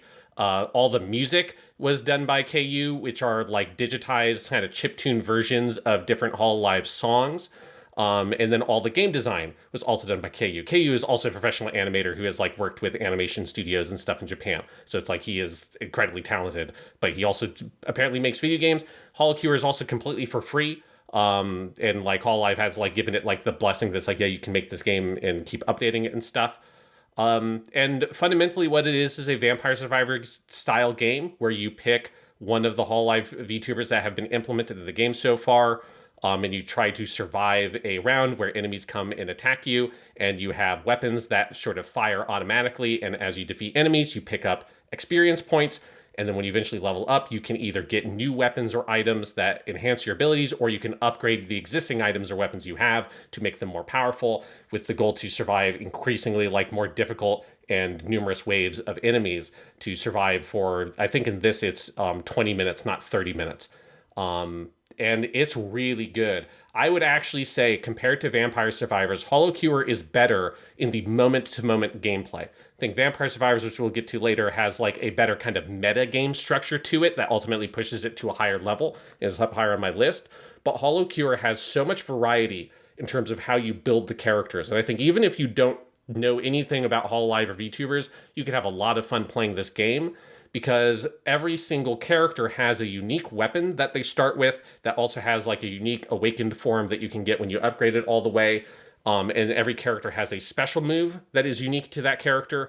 And every character has 3 different skills they can unlock during a run that also are unique to them. Meaning that every single character has a pretty like specific kind of style of play that they are designed towards that then interacts with the universal collection of weapons and abilities that all characters can get in different ways, so that different characters synergize with the existing kind of pool of weapons and abilities you can normally unlock, thus allowing you to, every single time you play through with a different character, play it in a very different way and see different kind of builds and things like that and strategies, compared to Vampire Survivors, which is a game that, generally speaking, once you kind of figured out how to beat a level, beating a level isn't hard. It then is about like the meta game in Vampire Survivors. In Hollow Cure, like every time you play through, it's actually like challenging, and it's like really kind of making you think about how I'm going to put together this build of characters. And it feels like you get to like play Vampire Survivors for the first time like 20 times, because they've got, so far KU has implemented the 2 generations of English Hololive VTubers, which were the first batch in the original update, and then he has added in the Zero generation of Hololive YouTubers from Japan, which are like Miko and Suisei and Tokino Soda and like some of the original ones, as well as Hololive Gamers, which for you, Jonathan, that includes Korone and Okayu and Fubuki and Mio. This also gets, this isn't an award. I couldn't think of an award to phrase this. I just wrote Yubi Yubi on here, which is just Kodone's catchphrase. It's not an award. I just wrote Yubi Yubi on this document because I was trying to figure out what award I'd give it for Hololive stuff. And I just said Yubi Yubi because Kodone's in it and Kodone's great. And this whole game is amazing. It's just full of such love for the Hololive brand and like it's the community and the characters, and it has that warmth of that kind of VTuber world, while also having like really, really strong gameplay design chops to back all that stuff up. That puts it, I've played a few Vampire Survivors knockoffs a little bit over this year because there's like a million of them. And the only one that to me like stands up next to the original is Hollow Cure. And it's a great game and it's available for free. And if people want to play it, whether or not you know VTuber stuff or not, I highly recommend checking Hollow Cure out because it is truly awesome. Yes, that's awesome. I had not played it yet. You recommended it to me because it's a PC game only. Yes. I bet I can get this running on my Mac actually now because with the same software I got some visual novels running recently, this is a simple enough game that I bet I could get it working. So I will take a look at that because I love Vampire Survivors, as you're going to hear about in a bit, and this sounds great as well. Yes, Hollow Cure is 2 thumbs up, and then Kodane steals those thumbs. Yes. That's what she does. All right, my number 8 game of the year is Kirby and the Forgotten Land for Nintendo Switch, a game I don't think I've talked about on the podcast at all yet. But this came out back in March. I think I got it in September or October, and I didn't really play it in earnest until the holiday break, where I was kind of alternating this and a certain visual novel we might talk about in a bit. And Kirby and the Forgotten Land is fantastic, and I think it was popular. It sold a lot of copies. Kirby games. Kirby is that series that you look at and you go, people don't talk about Kirby that much. Why is there a Kirby game every year? And then you look at the numbers and you're like, oh, because they regularly sell 5 to 10 million copies. And this game sold like 5 to 10 million copies. It was huge. But I have not seen it on as many like year-end countdowns as I think it should be, because this is a really impressive Nintendo platformer. It is a bit of a reinvention of Kirby. I think in the West, it got kind of ignored by a lot of critics because its preview at the Nintendo Direct made it look a little bit like Kirby Breath of the Wild. It is not in any way, shape, or form Kirby Breath of the Wild, and I think some people took that as like, that must mean it's disappointing, which is fucking stupid. 1, not everything can or should be Breath of the Wild, and 2, we don't review games based on trailers, people. We review them based on the actual game. What this actually is it's the Kirby version of Mario 3D Land and Mario 3D World. And if you haven't played the Mario 3D Land and 3D World, those are the ones that are sort of ostensibly structured like a normal side-scrolling Mario game, but the levels themselves are sort of linear 3D environments. So there is exploration, and you don't move around side to side, except in certain sections you really do move around in 3D space, but with sort of an isometric or fixed camera and on a sort of overall linear path. And I think that was, I love those Mario games.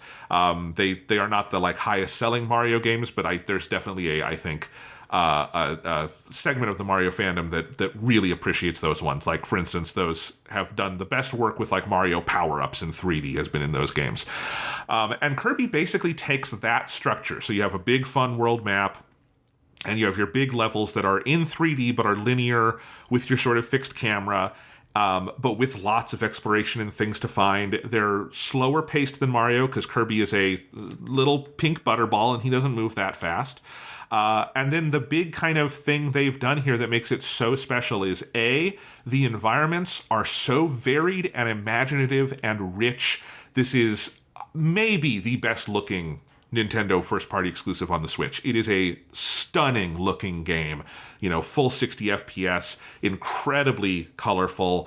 It has... the art direction is basically, it's the Forgotten Land because it's all these sort of human environments that look vaguely post-apocalyptic, but more in the sense of like reclaimed by nature, and so there's lots of fun animals around. So, the initial environment that's like on the game's box and in the trailers is sort of like your it's like a happy version of the city they go to at the beginning of The Last of Us, where the buildings are kind of fallen down and nature has started to reclaim, and you go through there and you find like abandoned vending machines and cars and all sorts of stuff. But you eventually get to an entire world that's an abandoned amusement park with like haunted houses and stuff. There's a whole ice world. There's obviously your big fire world where the villain lives. And they're all so creative and themed in such cool ways. There's an early standout level that is in a mall where there's even some branching paths, and you have to use contextual clues in the environment to figure out what path will actually get you to the end of the level. And each level is a pretty long, involved affair. And the other thing they've done to make it so special is they've totally supercharged the Kirby power-up mechanics that are sort of the heart of the Kirby games, is the different power-ups you get. Now you have all of the normal power-ups better than ever. So you don't just have Sword Kirby, but Sword Kirby can evolve, and all of the Kirby power-ups can evolve, and you have bigger, crazier versions of them. You have Kirby with a sword, you have Kirby with a hammer, you have Kirby with a bomb, and those all evolve. But then you have some new forms, like Kirby with these two like pop guns, and he can aim and like lock onto targets. There's a Kirby who is like a whirling dervish, like the Tasmanian Devil. There's Ice Kirby, and the evolutions for all of those also just keep it very fresh, because around the halfway point of the game, those are all changing, and the evolutions are pretty significant. But then there is Kirby's Big Mouth mode, where Kirby stretches his body to Lovecraftian proportions and will swallow a car, or will swallow a vending machine. And if he's in the car, swallow all hope in things that Yes. are good in this world into the bottomless void that is Kirby.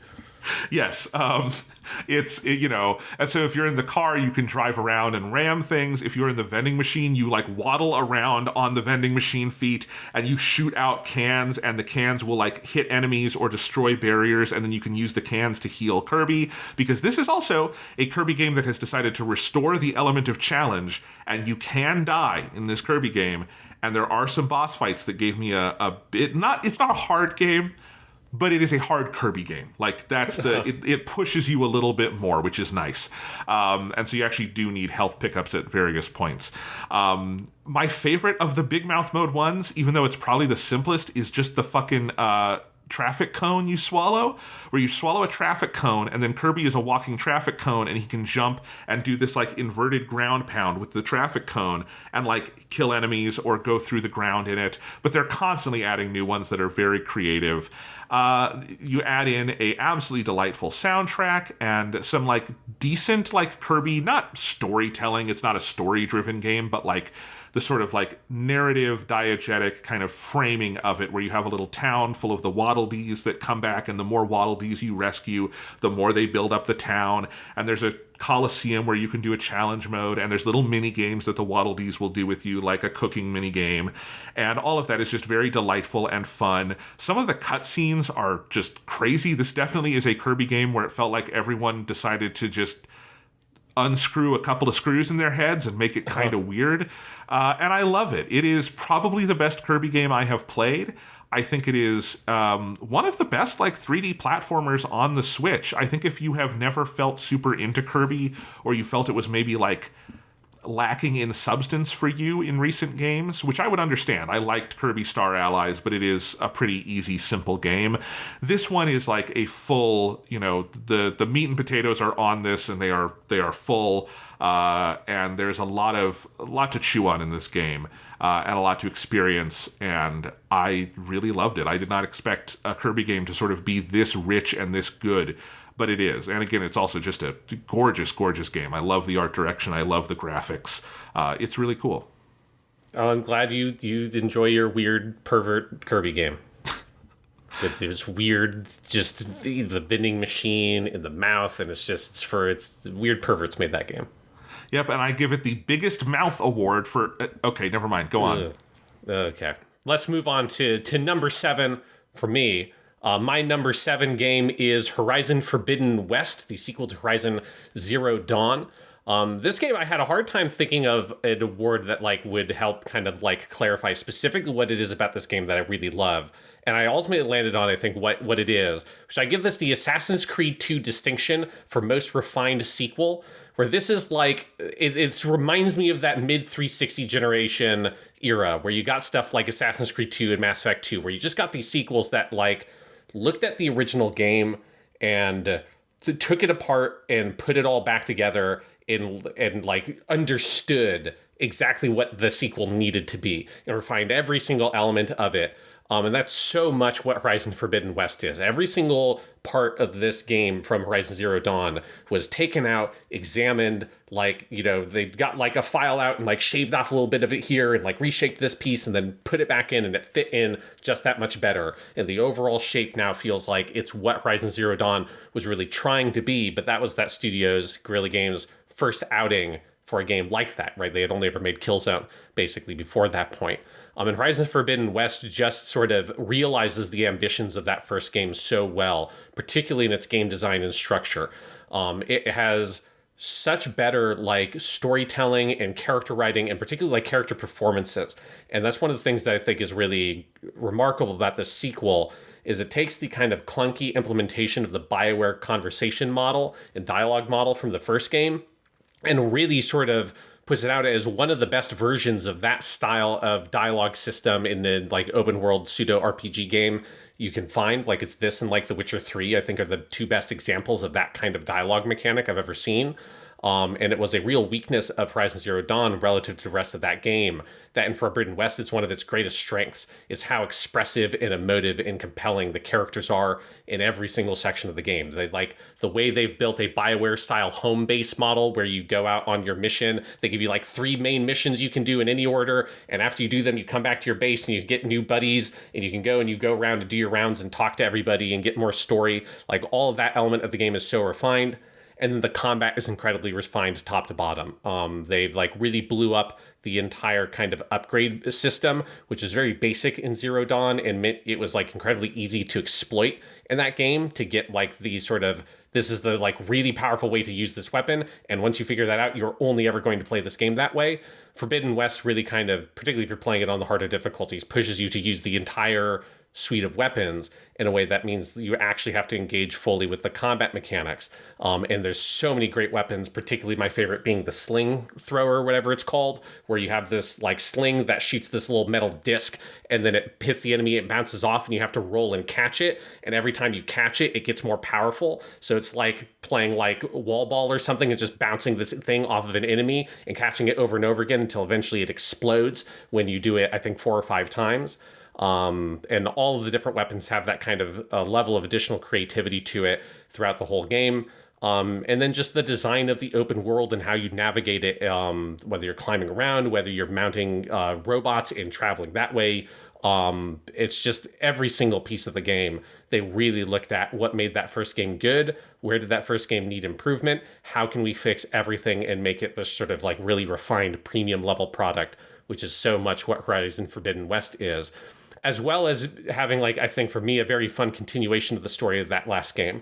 This also gets inherited from Horizon Zero Dawn. I give this the most young adult award because that is what that last game was a young adult novel in video game form. And this is a young adult novel sequel in video game form where it has taken the world building from that previous thing and kind of blown it up wide open. And you go and you travel to this new area of the world and meet all these new kinds of characters, as well as taking the sci-fi elements from the previous story and pushing them to, like, I think for some people, it's absurd lengths and they don't like it. To me, they push it kind of into this somewhat absurd place, but I fucking love it. This is sort of mild spoilers for the beginning, maybe like third or so of Horizon Forbidden West. But fundamentally, the premise of the game is about you fighting a group of humans who survived the apocalypse that happened like 1,000 years ago or whatever, where the humanity was destroyed by the robots that we had created. But there was one pocket of humanity that actually left Earth in a spaceship, which you thought they all died from what you learned in the previous game, but some of them survived. They ended up colonizing another planet way out there in the galaxy, and then now they have come back with their super crazy future human robot crazy technology shit, and they're trying to recolonize the Earth and kill all the humans that survived through the mechanisms of the Zero Dawn thing from the plot of the original game. So they're going to like destroy all life on Earth and recolonize it as the old humans who from the old world who have returned. And they're like weird, crazy, super space alien style human technology, and the way that that sort of like the new era of humanity and what they have learned and grown into coming into direct conflict with these people from the old world. It is definitely a little bit absurd, but in this like Star Trek-y kind of way that I fucking loved. and it sets up a really fun premise for the third game that I'm very excited to see them pull off. This also then gets my final award I'm going to give Horizon Forbidden West. This is something I know that Jonathan, I also saw you tweet out. That was something I also noticed when I made my list, which is this is 2022, and there are no next-gen only games on either of our list, but this gets the closest thing to a 2022 next-gen game award is Horizon Forbidden West. God of War is obviously close. Horizon Forbidden West, though, for me in particular, feels like, while yes, there is a PS4 version of the game, and the PS4 version feels really nice, this does feel like they have taken a lot of advantage of the PS5 to really push the visual envelope. It is, I think, the technically most impressive game to me on that way of any game released this year, and makes the best use of the PS5 hardware, particularly after they put out a couple of patches that improved the visual, like the image quality on the resolution of the performance mode even more, so that when you're playing the performance mode, it's a super smooth 60 frames per second, and it also looks really, really good, particularly now that they kind of cleaned that up a little bit. And it is a weird year to be a couple years now, like basically 2 years into the console's lifespan, and to have all of the next-gen only games were last year. And then this year, yes, there were, I think, technically some third-party ones. I think Gotham Knights was a next-gen only game, but there was nothing that made any buzz in that way, and I don't think there's anything either of us played at all that was a next-gen only game, let alone something that would get onto the top 10 list. And so that is a weird thing about this year with the new consoles. Obviously, there's lots of games that take really good advantage of the PS5 hardware. For me, Horizon Forbidden West specifically did the best in that category, but it was something I noticed when I put my list together. It's like, yep, we're only now in 2023 do I think we'll finally get to, by the end of this year, there should be some good next-gen only games that we can talk about for the 2023 Game of the Year list. But 2022, it kind of just wasn't there. No, it does seem like this is the year where everyone has decided to abandon the old consoles, because, like, we've got Jedi Survivor, the Star Wars game coming out, that's next-gen only. Final Fantasy 16 is next-gen only, et cetera, et cetera. I think the Final Fantasy 7 Remake Part 2, they're not planning on having a PS4 version. So most of what's coming out this year, it seems like they've finally decided to abandon those. But yes, but no, I'm glad to hear about Horizon. Still have not played those games, but they sound fun, and glad it's on your list. It's very good. My number 7, this one definitely gets an award, and I think you will agree with this award, Sean. This is the worst titled game of 2022, but it is one of the best games of 2022. It's just got a bad title. It is Triangle Strategy yes. on the Nintendo Switch. Do you agree with my award, Sean? Yeah. This is I've never really understood why they called it this. It feels like they it was a miracle that Octopath Traveler is such a cool title, because I don't think they understood why that title worked if they made their next one Triangle Strategy. It's like, you didn't see it. You didn't see what was good about that one. Especially because while there is a sort of three-pronged morality system in the game's narrative segments, in the actual strategy segments, because this is a tactics game, there is no triangle. There's no weapon triangle. There's nothing triangular about. Anyway, it's a dumb title, but it is a great game. And this is from basically, I guess what you would call the Tomoyo Asano team at Square Enix. That's the producer who has headed up Bravely Default and its sequels, Octopath Traveler, Triangle Strategy. And with Octopath Traveler, obviously, this team has kind of ushered in what Square Enix calls HD 2D. I think of it as kind of like 2.5D or something, but it is a modern pixel art style where it uses Unreal Engine 4 and they build 3D environments, but they put pixel art layers over everything. And so it creates these, fully modern games, but with full Super NES style pixel art that looks really gorgeous. And obviously Octopath Traveler used it to great effect. We've got Octopath Traveler 2 coming out next month. There was the Live Alive remake, which I did not get to this year, and I'm disappointed about that because I still want to play it at some point. We've got that Dragon Quest 3 remake coming out that is using this style, so it's become somewhat ubiquitous. Triangle Strategy is a very different game, though, where Bravely Default and Octopath Traveler are to different extents throwbacks to Super NES era JRPGs, like the one Square Enix would make. Triangle Strategy is it's a Final Fantasy Tactics revival, so it is a tactics RPG. If you've played Fire Emblem, you will be familiar with sort of the general thing of what a tactics game is, or XCOM or something like that, but this is the specific thing that Final Fantasy Tactics did with sort of the different levels of topography on the map where you kind of are above or below people and stuff like that. There's no permadeath in this version, although it is still an extremely hard game. But Triangle Strategy is an interesting game. I think it is absolutely brilliant. I think it has fantastic tactical gameplay, and I think it has a really stupendous story. It is the most grounded piece of high fantasy I have ever seen, to the point where I don't know if you should even really call it fantasy or just like a alternate fictional history, because I feel like fantasy implies fantastical elements. Like Game of Thrones is pretty grounded, but it does have dragons and it does have ice zombies, right? And there are magicians and things like that, even if it is also focused on politics and religion and things like that. There is no magic outside of battle in Triangle Strategy. There is like a mysterious religious cult that seems to have powers, but it's pretty clear by the end of the game that that is run by humans. There really are no fantasy elements, and it is very like deeply grounded historical storytelling, to the point that most of this game is about difficult, wrenching political machinations where you are the heir to a kingdom. You're not the heir to a kingdom, actually. You're the heir to like a duchy, like a small like area in a kingdom where you have allegiance to the local king. And there are 3 countries that are at war over salt and iron and natural resources, specifically salt and iron, but natural resources in general. And basically there is a new iron mine that has opened, and something has happened in this iron mine, and it sets everybody off. And now you are trying to deal with the political fallout of that. And there is a morality-based system in the game where to make decisions, and the story has a lot of branching paths. At some point I want to go back and play it again, because I think you could...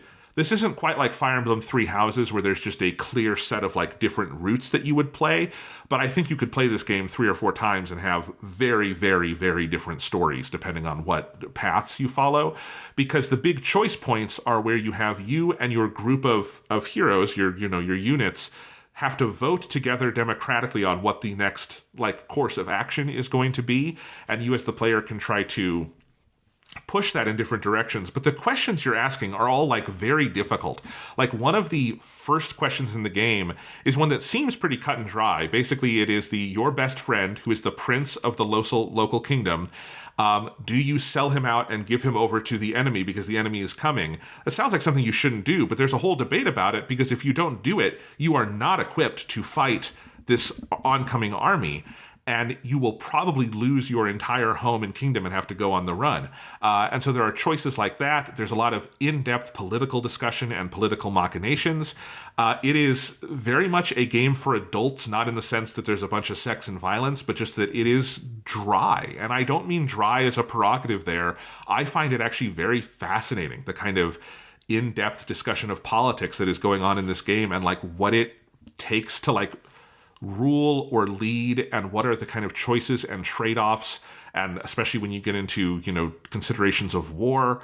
It's genuinely interesting. Like a lot of this game is about a class of refugees who your character's kingdom has historically taken care of, but which are a major political pawn in this ongoing conflict. And what are you going to do for and about this class of refugees? Like all of that is stuff that you would not expect to see in a video game like this. And it's really cool. It's a really well-told story with these great tactics sections. What makes it kind of hard to recommend is it is so story heavy. You just have to know going in that at least half, if not more, of the playtime of this game is listening or reading people talk.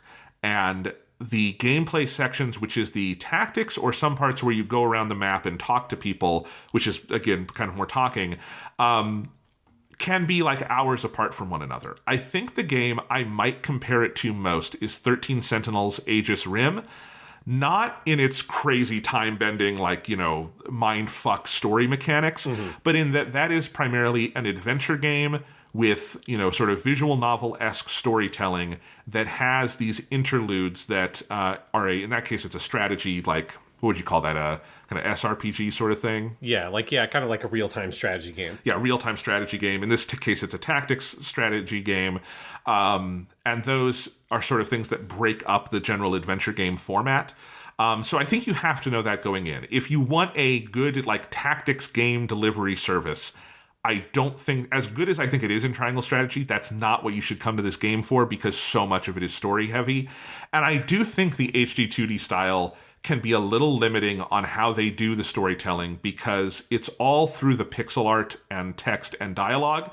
And the dialogue is great because it's got a phenomenal cast led by Ono Kensho as the main character, and just a lot of great Japanese stars throughout this game. It's a really well done voice performance, and it's almost like listening to a drama CD with a light level of illustration. I think if they added something like some animated character portraits or something to give you a better sense of everyone's faces and bodies beyond just the pixel art, I think it would be more fun to engage with. But even with those limitations, which are limitations that Super NES games had and whatnot. So it's not like this is the only game to ever tell its story like this. It is still really engaging, and I like it a lot. It is now on Windows PC as well. It did start its life as a Switch exclusive, like most of the recent Square exclusives for Switch. It's coming to other things. I would expect it to be on Xbox and PS5 sometime this year. Octopath Traveler 2 is actually just going to everything all at once. It's not starting on Switch, so maybe they're switching up their strategy there a little bit. But Triangle Strategy, really loved it. It's a very unique video game. Again, I think about what you want out of a game and think about what I've said in terms of a recommendation, because I think some people would be bored to tears by this.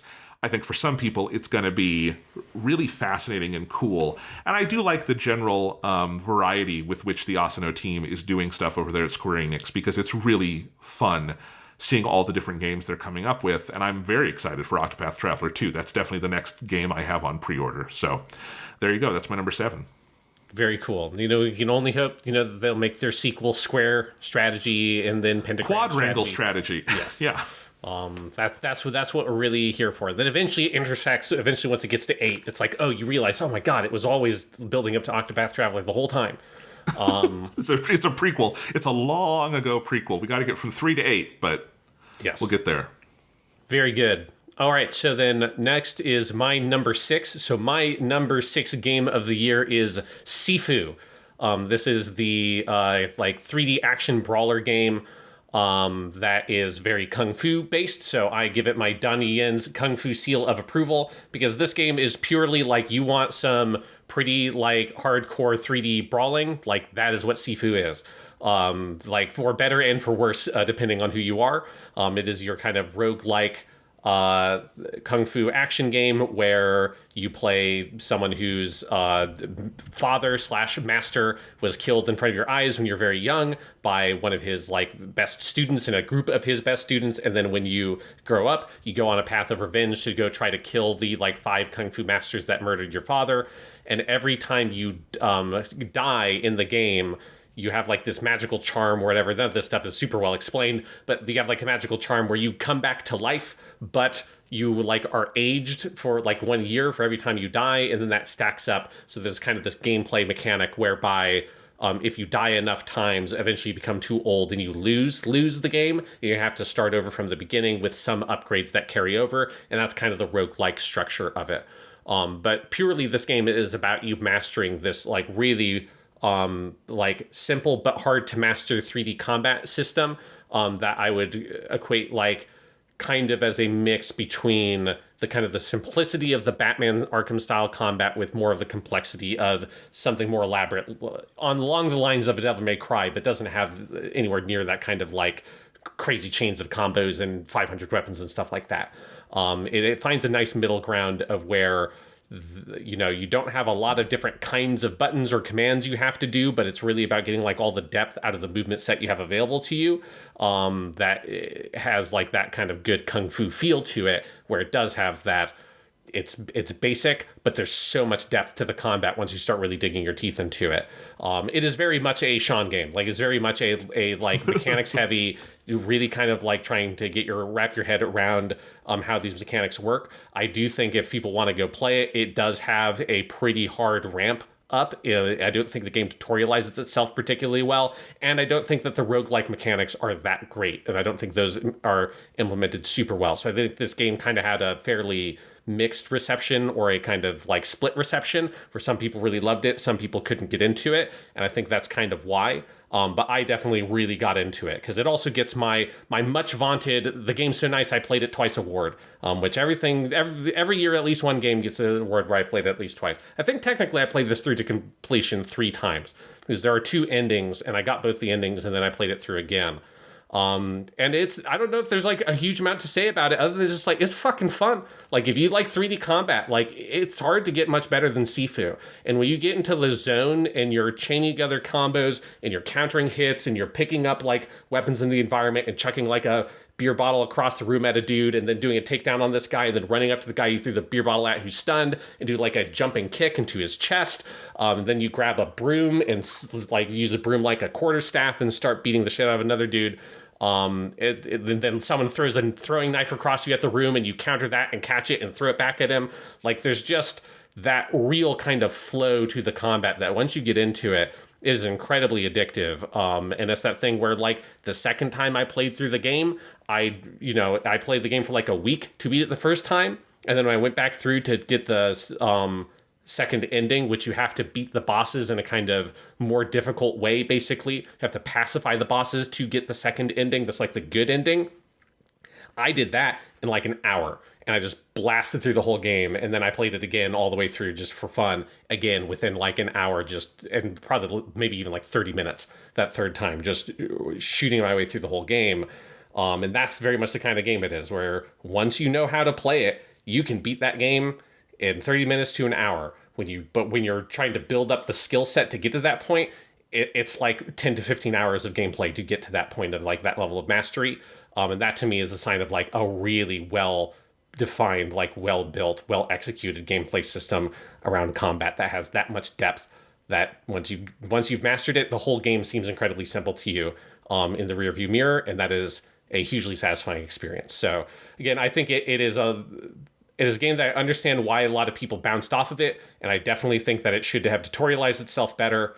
And I definitely think that roguelike mechanics kind of get in the way sometimes of the fun of the game in the way that like roguelike mechanics often do in games that don't kind of fully crack how to use that kind of stuff. But once you get past those elements, I think Sifu is one of the best games that came out this year. Awesome. It sounds like you're even maybe a little more positive on this than you were when you talked about it on the podcast the first time. Because I think you've played it a little more, and it's cool to hear you talk about it. Yeah, and I think the last time I talked about it on the podcast, I was still kind of in the midst of, it's that thing, you will know this, Jonathan, from like think about when you played like Sekiro and stuff. When you're in the midst of that journey of like trying to master it, sometimes like, you're working through that frustration with both the game and yourself. And yeah, but now that like it's been a while since I finished it, it's easier for me to separate out what parts of it were like me being frustrated with the actual game stuff, which is some of the tutorializing and the roguelike stuff, and how much of it was me being frustrated with my inability to do what like I'm trying to do with the game. But that's the fun of that kind of difficult combat heavy style game. Yeah. Awesome. Well, my number 6, my third Nintendo Switch exclusive in a row is Pokemon Violet. It's pretty much the same as Pokemon Scarlet, so put that one in there if you want to play that one. Pokemon Violet is a hard game to talk about because it's kind of busted, but I also think it's brilliant. So the thing I said when I first reviewed this on the podcast, and I still would say this, is this feels like you are playing a fairly early in development build of the best Pokemon game ever made. Because I do think the fundamentals of Pokemon Violet are the best Pokemon has ever been. I think the way they have cracked the code of doing Pokemon in a big open world and having sort of the player determine what path they want to follow. It's got 3 major quest routes with the gyms, the big like Titan Pokemon you go after, and the sort of team in this game, which is Team Star or something. I don't remember the teams at this point. This is one of the better teams though because of the story they have. But this is like your Team Rocket variant. And you can go around the world and do those in any order.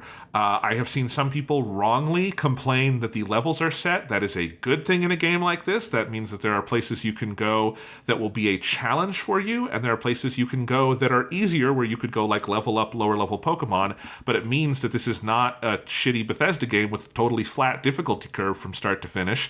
It is fun to just accidentally go over the river and shit, now I'm fighting a level 60 Pokemon. Let's see if I can catch this motherfucker. Oh my god, now I have a Golduck that is 20 levels higher than any other Pokemon I have. That's fun. There is some of the best writing Pokemon has ever had is in this one. It is astonishing how truly good in places the storytelling is here, particularly with the main team, the Team Star characters, which is basically about a group of kids who were at the academy that is at the center of Pokemon Violet, who basically were bullied and basically made a team to fight back against the bullies and wound up pulling further and further kind of out of society. And there's a really good story being told around that with some shockingly good writing. Same with the Titan Pokemon quest, which is about this character and his big dog Pokemon who is dying and you're trying to save. And oh my god, there's mortality in a Pokemon game. That's interesting. And even the main quest, this game gets anime as fuck in the most fun way near the end, involving time travel and ancient and future Pokemon, and it is some truly bizarro shit near the end of this game. It's got, a great set of new Pokemon, a great set of returning Pokemon. The, general traversal of the world is fun. All of that. I think the gyms are creative. There's a good challenge to this game, much more so than Pokemon has been in many, many years, because they had sort of sanded challenge away from Pokemon games more and more and more over the years. Some of that gets restored here. But this is a true rethinking of what a Pokemon game can be. A mainline, generational Pokemon game, and that is all really cool. It also has, I think, probably, God, looking at this list, maybe my favorite video game soundtrack of this year. Certainly an original soundtrack, not something from a remake. It is one of the best Pokemon soundtracks. There are so many absolute bops here. It slaps from start to finish. I love how crazy the music is in places. So all of that is great. The problem is, this game is just clearly and visibly unfinished. Mm-hmm. To be fair, I will say it is not unfinished in the sense of a Cyberpunk 2077 where they never figured out what was supposed to be fun about the game, and it was bugged to the point where you couldn't actually progress in it. I never had any game-breaking bugs in Violet. I think I only had one crash during my entire time with it, which was 50 hours. I never had anything that blocked my progression or made me lose progress or anything like that. But it does look like shit. It looks completely unfinished. There are basically no textures. There are entire parts of the world, like mountain ranges, where it feels like they didn't really nail down the geography. There's things like the big Pokemon that you ride on through the entire game, which for me was Miraidon, the purple one from Violet. I really love Miraidon. He's a very fun character to be riding around on, but they didn't figure out the physics on him. So he just jumps in the air like the goat from Goat Simulator, and it's very funny to see. And all of that is silly, and it definitely, this is a Switch game that I would not put on your TV. It does not hold up well to TV scrutiny. There are some games on Switch that are like that, but usually, I will say, it's the ones that are ports of current gen or last gen games. You probably don't want to put the Witcher 3 Switch version on your TV, but Witcher 3 Switch version handheld is a perfectly respectable version of Witcher 3, and that's what it's there for, right? It's not there to be on your TV. This is a Switch exclusive game. Switch exclusives usually look pretty good. Nintendo has a pretty high level of production values, generally speaking. Game Freak does not all the time. And Pokemon Violet, it's just obviously and manifestly unfinished on a visual level. And if that is something that is really going to bother you, maybe stay away. But if you can get past that, if that's not something you super care about, if you can use your imagination around the edges, if you don't care about every other NPC in the game walking at 2 to 6 frames per second, like they're in a little slideshow, all of that stuff, I really cannot stress enough. I fell in love with this game. I wish I could put it higher. There were drafts of this list where I had it higher, and it kind of came down to just, it is unfinished. There is kind of a cap on how high I can put it. But I will say, I believe, looking at my past lists, I think this is the highest I've had a Pokemon game on my top 10 list in the years we've been doing this. And I really do love it. I do think at its core, it is as good as Pokemon has been since the early days of Gen 1, Gen 2. And there is a lot to fall in love with here. There's so much that is rich about this experience. This is so much, I think, the evolution of Pokemon that people have been asking for. And I I wish Game Freak had let them spend another year developing it because it needed it. It just needed that time in the oven. They finished what is most important about this game, but they did not get it polished, and that is too bad. And I don't blame the developers for that. I blame whatever combination of Game Freak and Nintendo decided, nope, we need a second Pokemon game this year. We just need a little more money.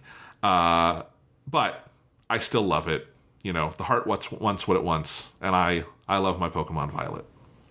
Yeah, and we talked about that game a lot in the podcast when you were originally playing through it, and that whole the weird, you know, it happens, you know, every once in a while, as you just get that game where you're like, I mean, for me, like Sonic Frontiers is definitely like that to that full extent, but there's definitely a like, man, this game is fucking rough around the edges. This is not Horizon Forbidden West. This is not your premium AAA Sony product where it like feels like, you know, you could put this thing on display in a fucking museum and it's just like perfect. In terms of its presentation, it's very rough around the edges, and Pokemon is about as rough around the edges a video game can be. It's what it feels like, and still technically have been a released project. Yeah. So again, it's rough around the edges, with the exception of it did not like break for me. It did not, you know, erase my file or crash my Switch and wipe stuff, you know, stuff like that. But it is rough. But that's my number 6. Sean, what is your number 5? My number 5 is a game that I feel morally and ethically compromised that I've put this on my list, but it is what it is. This is not a video game. I'm going to tell you right now. In my heart of hearts, I know this is not a video game. It's not. But it's really fucking good. It's Mahotsukai no Yoru, or Witch on the Holy Night. It's a visual novel. Or it's technically a kinetic novel, I think is what we call these. It's probably not really a video game, but people call it video games. So I'm going to put it on my list. This gets my The Genre Dicks recognition for really honestly probably not being a video game, but I'm putting it on the list anyways. We're going to do a whole podcast that's going to be on Witch on the Holy Night / Mahotsukai no Yoru for our Japanimation Animation Season 2, talking about Ufotable Moon Works. Japanimation Station. It's not called Japanimation Animation. Yes, Japanimation Station. Thank you. That's okay. Yes, and so, yeah, like I've always had a weird struggle with the visual novel category of video games because it exists in this weird space where there are some visual novels that are obviously video games, and there are some visual novels that to me are obviously not video games. Mahotsukai no Yoru is about as not a video game a visual novel can be. In that it is, again, it's what is sometimes referred to as a kinetic novel in English. I don't know where that terminology originally comes from, because it doesn't, to me, describe anything about this specific subgenre of visual novels. But a kinetic novel is used to refer to a visual novel that has no choices. So all it is a piece of literature that has music and visual elements that you play through a computer or a console or whatever kind of technical device you can read it through. And then in this case also has voice acting, but it does not have any gameplay elements. Witch on the Holy Night does have one optional scenario that does include text choices, but other than that, there are no choices in the game. It just plays, and you just read through it. So it is more, to me, I would categorize it as interactive fiction, as a subcategory of literature that exists in the world of literature, and not really as a video game. And it's something that makes this fucking impossible to rank on this list. Like, really well and truly, I could very easily justify this actually being my number 1. But I also can't because it's like, it's not fair to compare it to other games. Like, I might as well have put a movie on this list because it's like just not really a video game. It's a piece of literature, and I appreciate it and love it as a piece of literature that has these presentational elements of a visual novel that enhance it. For people who don't know anything about Witch on the Holy Night, just like the basics of it, it is a remaster of a 2012 visual novel that is a release based on an early draft novel that Kinoko Nasu, the writer for Fate Stay Night, wrote in 1996 that was never released. It was like kind of the root of a lot of his kind of fictional ideas that appeared in a lot of the other visual novels and things that he had worked on over the years. And then eventually in 2012, Type Moon put out an actual visual novel kind of adaptation of that original draft of that novel. And then in 2022, they did a remaster of it, putting it out on PS4 and Switch, that updated the resolution of all the artwork and then added voice acting. And then it was localized and released in English, which is the only time, first and so far only time that has happened for any Type Moon visual novel. And Type Moon has released, like, generally speaking, like the most acclaimed and some of the most successful visual novels ever between Tsukihime and particularly Fate Stay Night. And so it is awesome that this finally came out in English. It is a fucking absolute masterwork. It is one of the best visual novels I have ever played. It is the best visual novel I have ever played in terms of its technical presentation. The artwork is gorgeous. But the way the artwork is implemented is fucking mind-blowing to me. Like, there is an ungodly amount of art in Mahotsukai no Yoru. There's like something like, I think, 24 pages in the archive for the CGs for a visual novel that is about 25 hours long, which is fucking crazy. There is so much art in this game. It is implemented so well, with having every single scene uses the character arts and into the character art and integrates it into the background in these really creative ways that create kind of dynamic shots. They use sort of like, quote unquote, a moving camera to have split shots where character models or elements of the image will move or pan while you're reading the text. That creates a dynamic visual presentation that I've never really seen in another visual novel. And it's a level of consistent presentational quality that exists throughout the entire game that, again, is about a 25 to 30 hour long visual novel, which is long in the scope of entertainment, but not long in the scope of visual novels. It's a medium-length visual novel, I would think I'd categorize it as. But that level of sort of dense, high-quality presentation, it's just unmatched. Even Tsukihime, the one that came out last year, that remake, is not to this level of, like, the density and the focus of that every single scene feels like it has so much, like, thought and care put into how it's presented. Mahotsukai no Yoru is just kind of on another level in that respect. And then the story is incredible. It is, if you like Fate Stay Night or you like Tsukihime or any of the Type Moon stuff, this is an absolute must play. I think it is like an incredible piece of kind of modern fantasy fiction that is so much about this kind of intersection between civilization and nature and magic, and the way that magic, both in this world, literally magic which exists, and also figurative or symbolic magic exists at the intersection of these two realms between nature and human civilization. That is also very intentionally set at the end of the bubble economy in Japan in 1989, in a like small town that has kind of been built more or less off the back of this like booming economy, in the middle of this kind of hilly, wooded country. And then this girl who is a mage or a witch, who meets a boy who lived in the mountains and is coming down to civilization and encountering human civilization like electricity and things like that for the first time. It's about the relationship between those two characters. And it's an incredible story that is deeply touching. And I blew through this game. I played it through it in about a week, which is a lot. That was like my first week of winter break was just playing Mahotsukai no Yoru. I actually finished it on Christmas night, which is when the game ends, which felt like perfect. That's the holy night of the Witch on the Holy Night. And it's just an amazing, amazing visual novel. Is it a video game? Probably not. It has no gameplay. There's nothing in it that you would consider gameplay outside of the text choices in one optional scenario. It very much is a piece of literature, which makes it something I feel unfair to rank on this list next to other games, which is why I put it at number 5. Because it was just like, I don't want to take away from other video games their place on a video game list because I put a book on here, basically, which is in my heart of hearts what I feel putting Mahotsukai no Yoru. Again, it's not like me saying it's not a video game. It's not a judgment quality either for video games or for this visual novel. It's just, in my mind, they are separate categories. But for most people would consider this a video game, so I'm putting it on my list. But I was very kind of cautious with my ranking and put it at number 5 so that other games that are really games that came out this year that are doing things with gameplay get to be more heavily featured on the 2022 Games of the Year list, which seems to me only fair. That's fair. You know, it is on my list. It is higher on my list.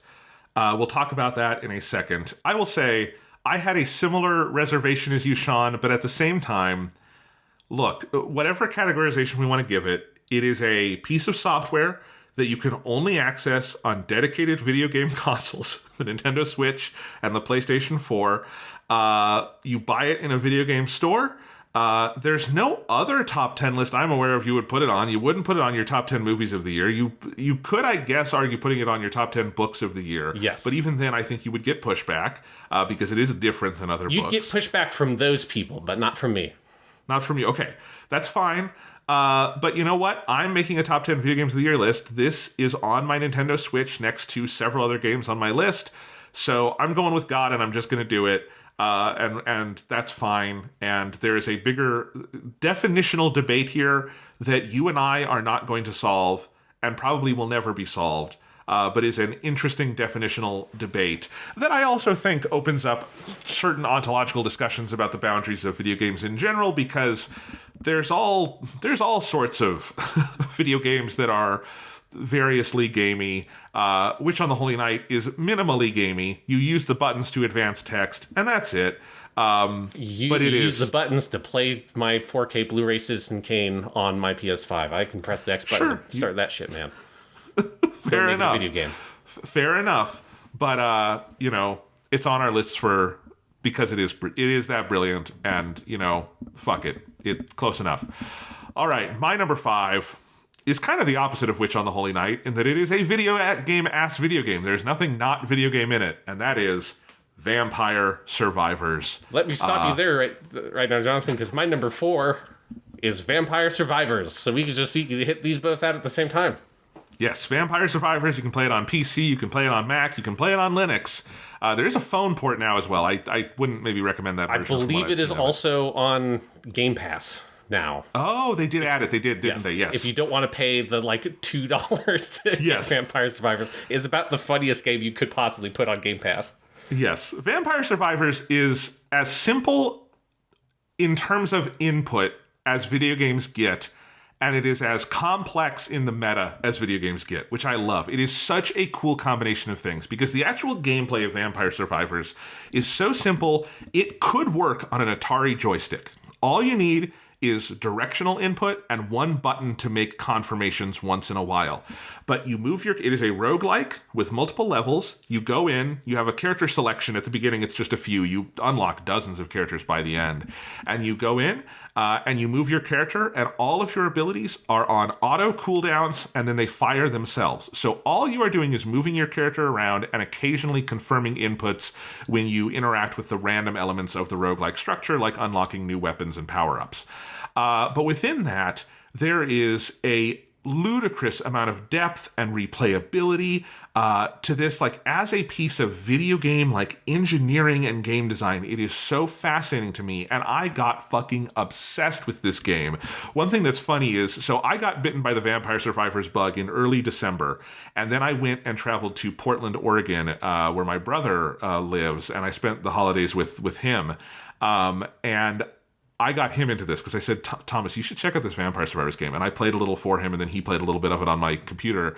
And then I bought it for him because I was like, this is a cheap gift I can get Thomas, because it's like $4. And I got him the game on Steam, and then he started playing it. And then we were both eventually, like, our bonding time is we would put on something on the TV, like an episode of It's Always Sunny, or something like that, or a YouTube video essay, and then we would both just play the shit out of Vampire Survivors for like 2 hours at a time. And it is so addictive, and there are so many secrets in it, and there's so many things you unlock. New characters and new weapons and new powers, and these weapons all evolve and they combine, and there's so many ways to tackle the different scenarios. And I played literally everything you can do in Vampire Survivors. I got the DLC. I have every single achievement on Steam. I have every single unlock in the game. I have the collection finished. I have done everything the developers have told me is possible to do in Vampire Survivors. I think I have 60 hours in it on Steam. And as soon as they release more DLC, I will be back. It is such a brilliant burst of concentrated video game design. Roguelikes are something I like to begin with. I think it's a genre much like sort of the Souls-like or Fire Emblem Tactics kind of thing that is just kind of my version of video game crack that I am susceptible to. But this is such a cool implementation of it. It is so simple. It is the most indie-ass indie game. and I love it. I love it exists. I love it's like $5. I love what a sensation it became. I love just seeing people talk about it and come up with strategies. It is such a cool game. And I just want to say, my top 5 was fucking competitive. And it was hard for me to put this as relatively low as number 5 because I adore this game. But you'll see, this top 5 is stacked. This was a good year. But man, this game rocks. Yeah, for me with Vampire Survivors, I originally had it at number 5 below Witch on the Holy Night. And then I was just like, but Vampire Survivors created a genre effectively, and it's yes. like it was one of those things where it's just like it's just not fair. It's just not fair to you couldn't have two. Like, this is why I feel like Mahotsukai no Yoda doesn't belong on the list. Is it's like, how do you rank Vampire Survivors and Witch on the Holy Night next to each other? Like, how do you compare these two things? They're completely unlike. They have no similarities whatsoever, other than that they can both be played on the same devices. But yes, Vampire Survivors is fucking amazing. And I had an interesting journey with it because if you remember, listeners of the podcast, I talked about it, I think like February or March this year, like, because I got it pretty early. I played it because like when it was really early, like I think the first time I played it, it only had 2 levels. Like the library level was as much as was in the game. And I played probably maybe like 5 to 10 hours of that version and liked it, but like hit my limit with it, right? Where with Vampire Survivors, once you kind of figure out the combination of weapons and things like that can win the game, like you can win the game every single time. Like eventually it, like winning surviving the 30 minutes of Vampire Survivors becomes a solved problem eventually, which is one of the things that kind of sets it apart from Hollow Cure. And when there were only those 2 levels, it was like, well, I'm done. Like there's like nothing else to be done.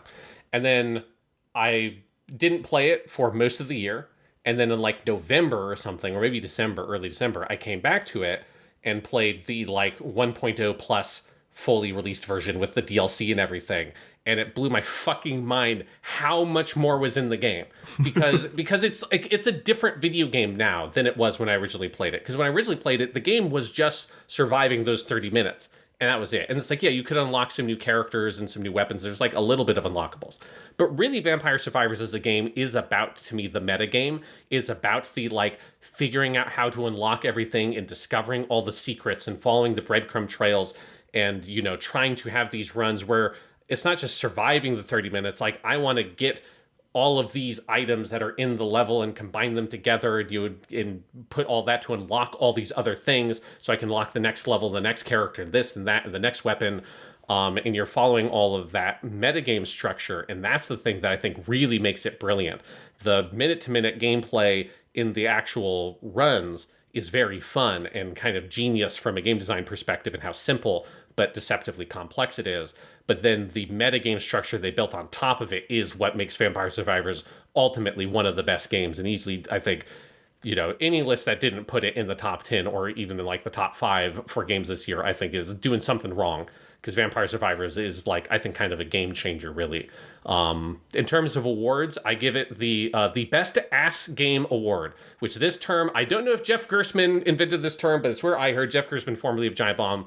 I heard him on the podcast refer to these as auto shooter survival games or ass games. And this is of the auto shooter survival games that came out this year. Vampire Survivors, I think, is the best one. So it gets my Best Ass Game Award. That's ASS, all in caps. And then I also give it my Medal of Nostalgia for making me reminisce about playing browser games on the school computers. Because that's what this game, when I first played it, it's what attracted me to it. When I first saw some clips online, it has this janky quality where it's like art that looks like it's just ripped straight out of Castlevania NES games and shit like that. That feels like the kind of game you would stumble upon on Newgrounds or like albinoblacksheep.com or some weird shit that you're not really supposed to be on in the school computers in the computer lab in like middle school or something. And you just get way into it, and like tower defense games and all that kind of stuff that was really popular that had the only controls were like the WASD keys or the mouse, and that was it. And you just played them for fucking hours. Vampire Survivors is like the apotheosis of that kind of game, to this like ultimate level that is kind of crazy, but feels perfect. So yeah, Vampire Survivors, what an amazing game, and I'm very excited to see like stuff like Hollow Cure that builds off the foundation of Vampire Survivors and continues to explore the potential of this like weird genre of ass game that now exists. Yeah, we're going to be talking about this game for years because it has so clearly had a major impact on the medium.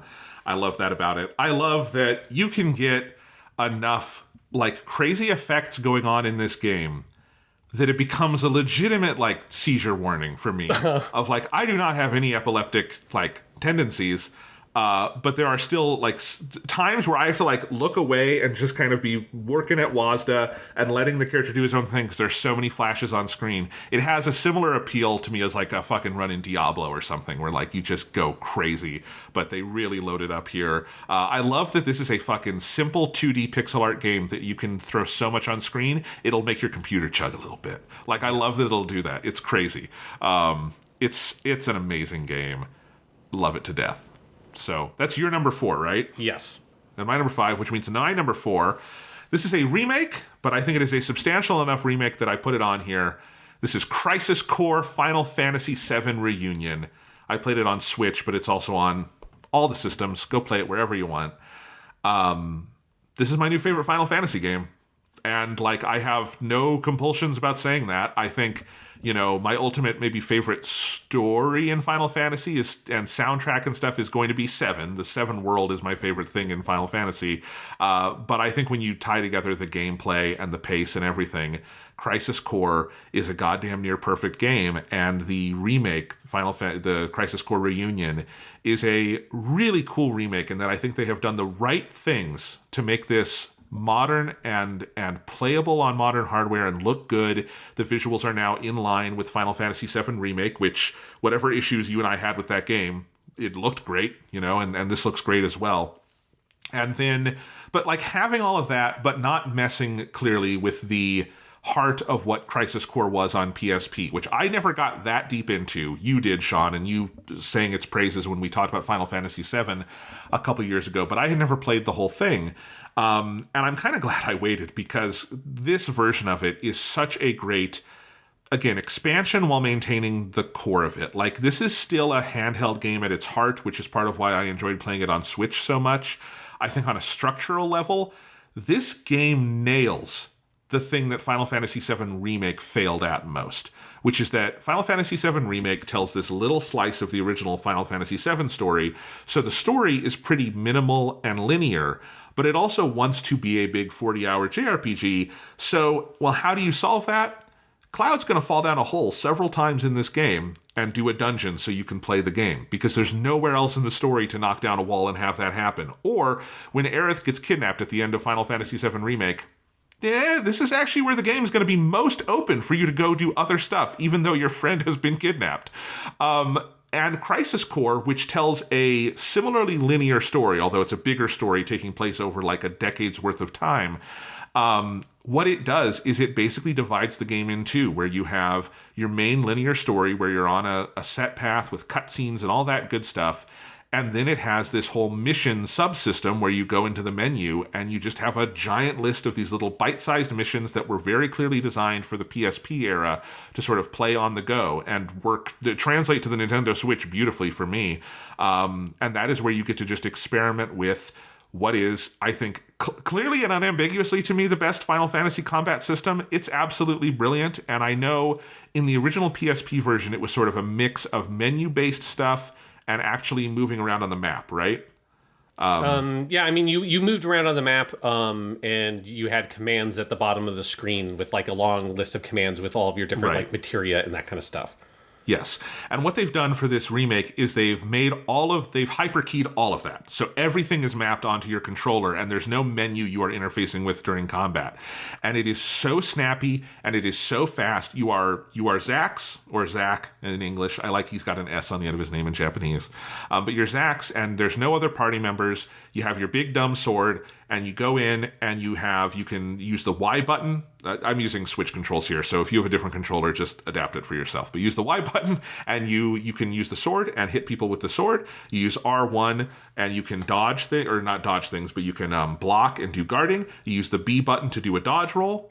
And then you hold down L1, and then you have all of your 4 face buttons plus R1 and R2 are your different materia commands. So that's where you have and you have 2 modes of those. You have your MP, which gives you spells, and you have your AP, which gives you sort of physical actions. And you can divide and conquer on that.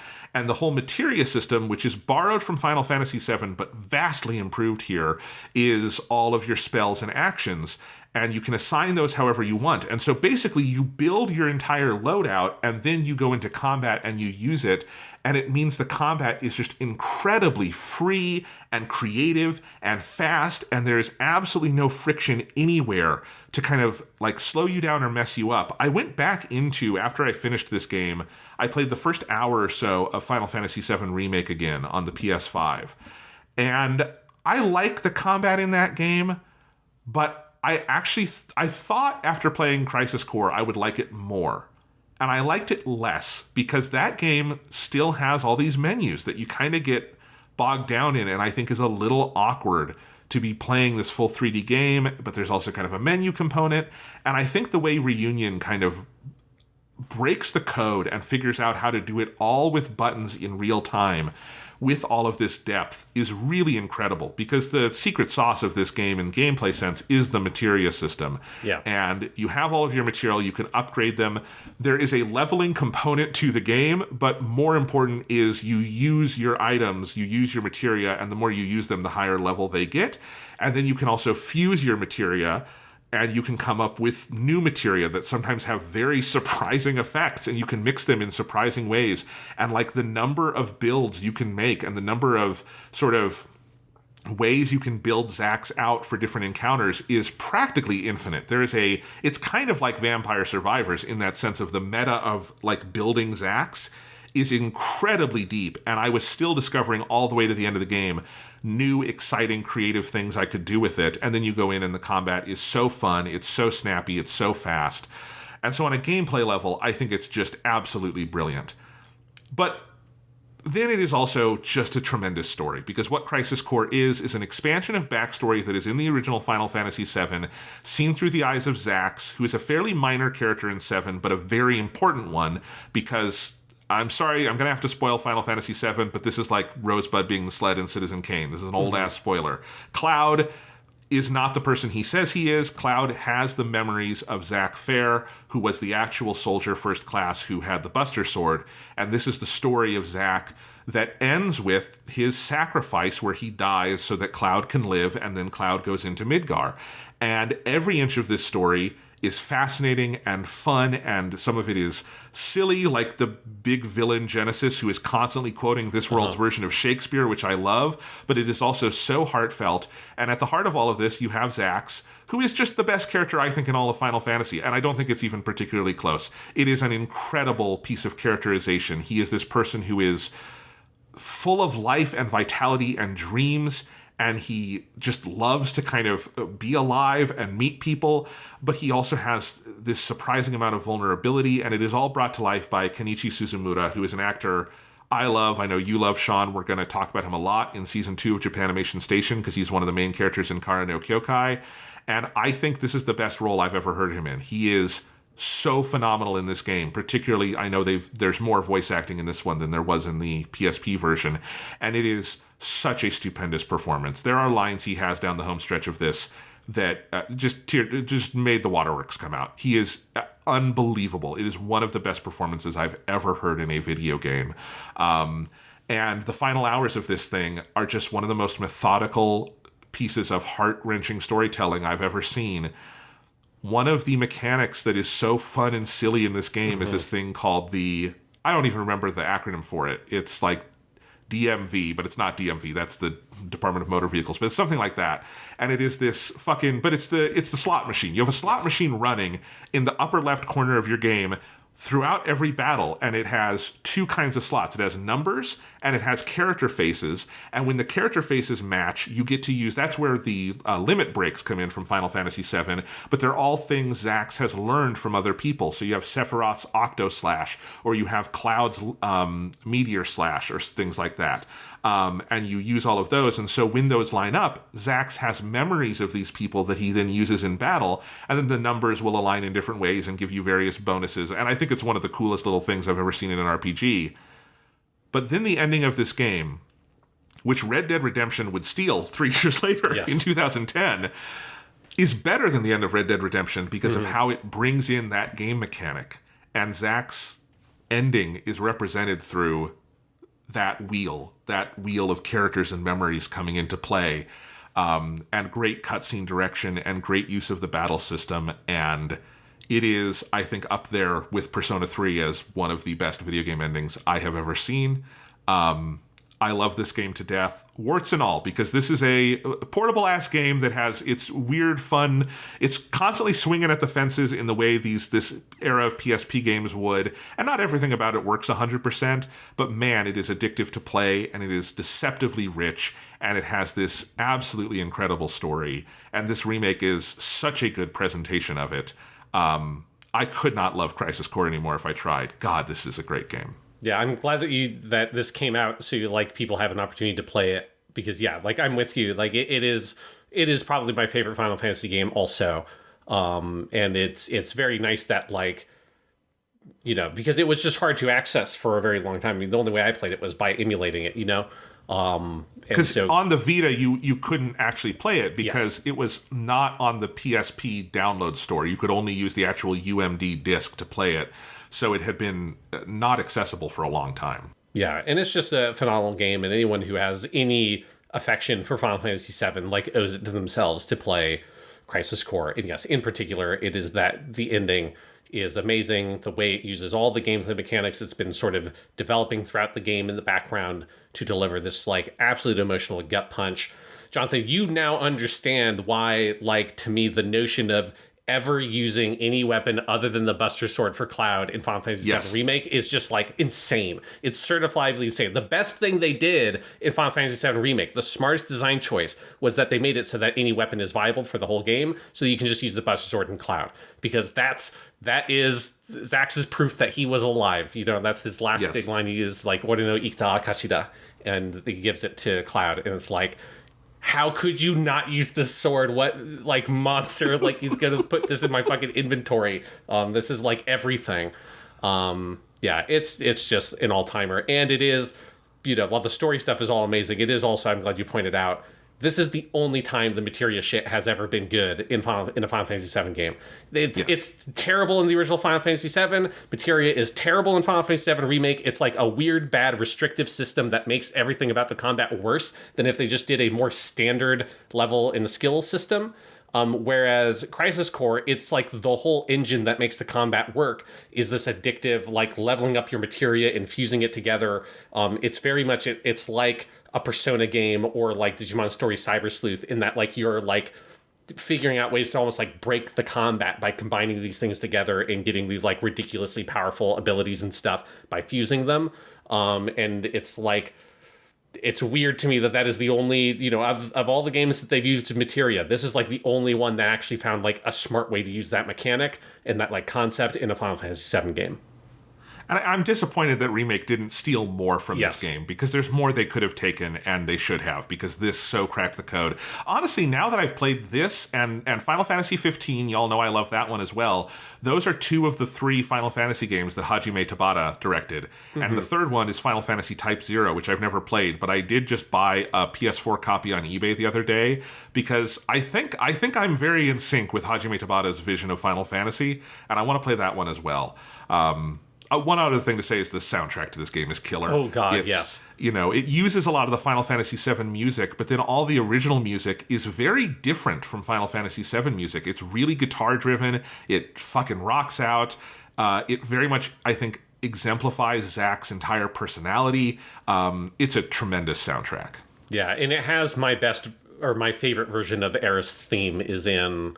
on that. That's the acoustic guitar version of her theme, which is amazing. Yes. Yeah. It also does need, you talked about Kenji Suzumura. It just needs to be said, because I remember when this came out, I saw a bunch of people passing around clips on Twitter of like the English dub, and people, because they did a new English dub for this version of the game because there's some new voice actings. And so I think most, if not all, the actors for the English dub are different than the original one.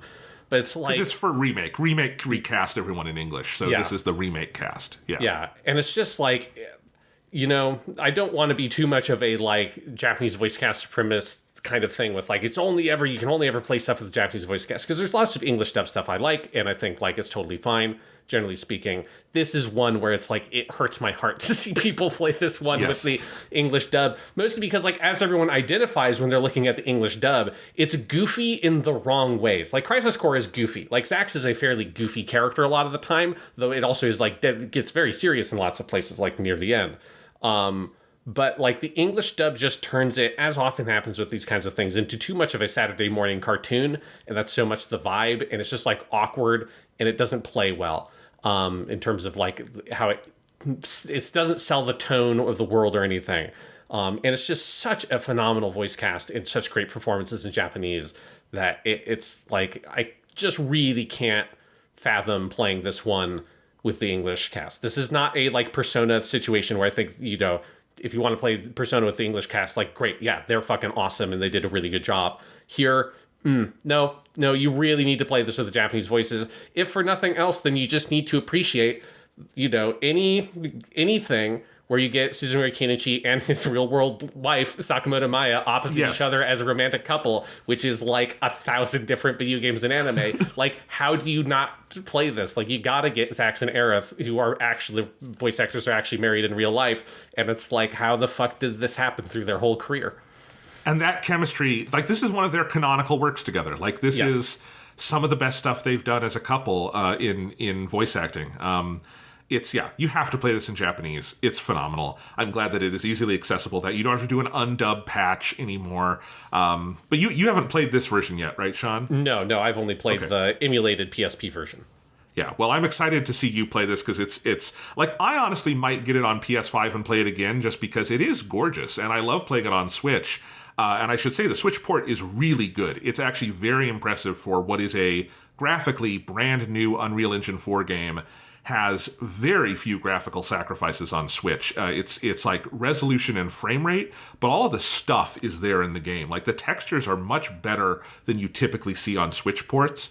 But still, like, I know the PS5 is like full 4K 60, and this is such a nice looking game. I kind of want to see it that way as well. Yeah, I definitely need to check out this version. So that's my number 4. All right, home stretch, Sean. What's your number 3? All right, my number 3. I think the top 3 is not going to be surprising to anybody at all, really. My number 3 is God of War Ragnarok. Or my number 3 is also God of War Ragnarok. I wonder if our top 2 are the same. It depends on... Yeah, we'll see. They definitely aren't. I actually don't know what your number 2 is. But my number 3 is God of... Think about it for a second, Jonathan. You know what my number 2 is. I must be blanking on something. I have to... It's going to be the most obvious thing in the world when we get to it. Okay, but that tells me that the number 2 is definitely not the same then. So God of War Ragnarok, it is both of our number 3s. We did a whole big-ass podcast on this, so I don't know if we need to spend a lot of time breaking down why God of War Ragnarok is so good. It's just so fucking good. I mean, it's a little bit similar to what I was saying with Horizon Forbidden West in terms of, like, they really looked at that last game and kind of broke down a lot of what worked and what didn't. But also, I think specifically for this one, it is more, as we talked about on that podcast, this game has like a really clear vision of its own that I think is not as apparent early on, but the deeper you get in, the more clear it is like, no, this is its own game.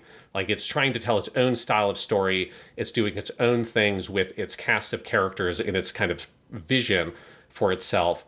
And the deeper you get into the game, the stronger and stronger that vision becomes until it's like overwhelming by the end, you know? And it's the cumulative impact of this game when you get to the very end is just like really, truly jaw-dropping. And the like last few hours of this game, I've like been thinking about on and off since I finished it. In particular, like the last shot of Atreus and the last big shot of Kratos near the end, where he sort of gets to see a vision of what his future could potentially be. Those moments have still like lived with me since we played the game and since we recorded that podcast, because I think this is a truly phenomenal achievement of game design and storytelling. Yeah, it's a full-on masterpiece. I think this is to God of War what, Gravity Rush 2 was to Gravity Rush. It is, We're not doing a series of sequels. We are leaving absolutely everything on the field. We are putting everything out there that there is to put out there in one big, beautiful, passionate, earnest, brilliantly designed, endlessly polished game. And it is about as perfect as this kind of thing is. I think it is in contention for the title of best Sony exclusive that you can find out there. It's certainly one of the best. It's one of the best games on the PS4 or PS5. Again, we do have a whole podcast. It's episode 454 from December 6th, 2022. That was actually our finale first. So it's only been 2 episodes of the Weekly Stuff podcast since we did that. So go listen to that. I will, 2 things I will throw shout outs to.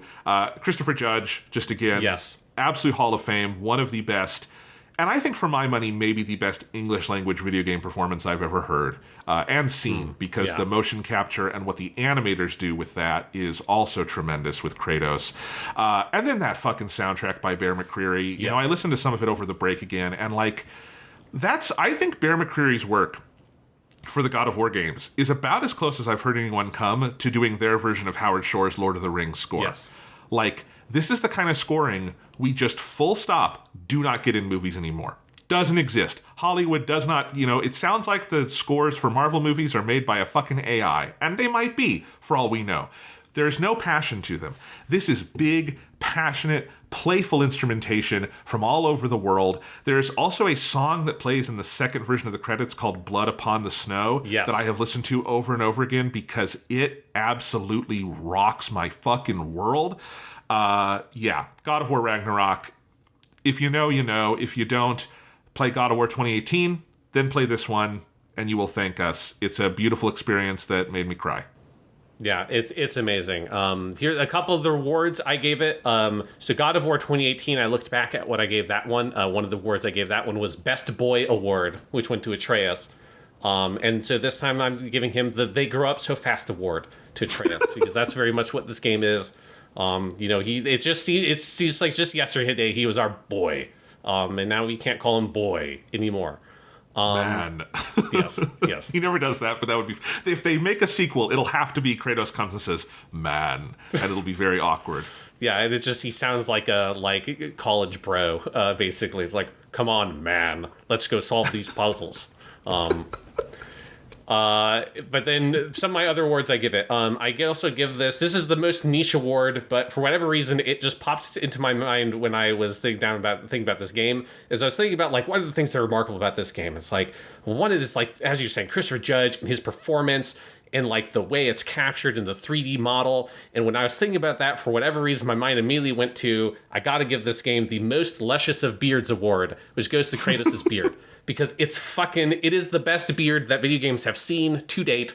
And Kratos' whole character model is just one of, if not the best character models we have ever seen in a video game. It is just incredible.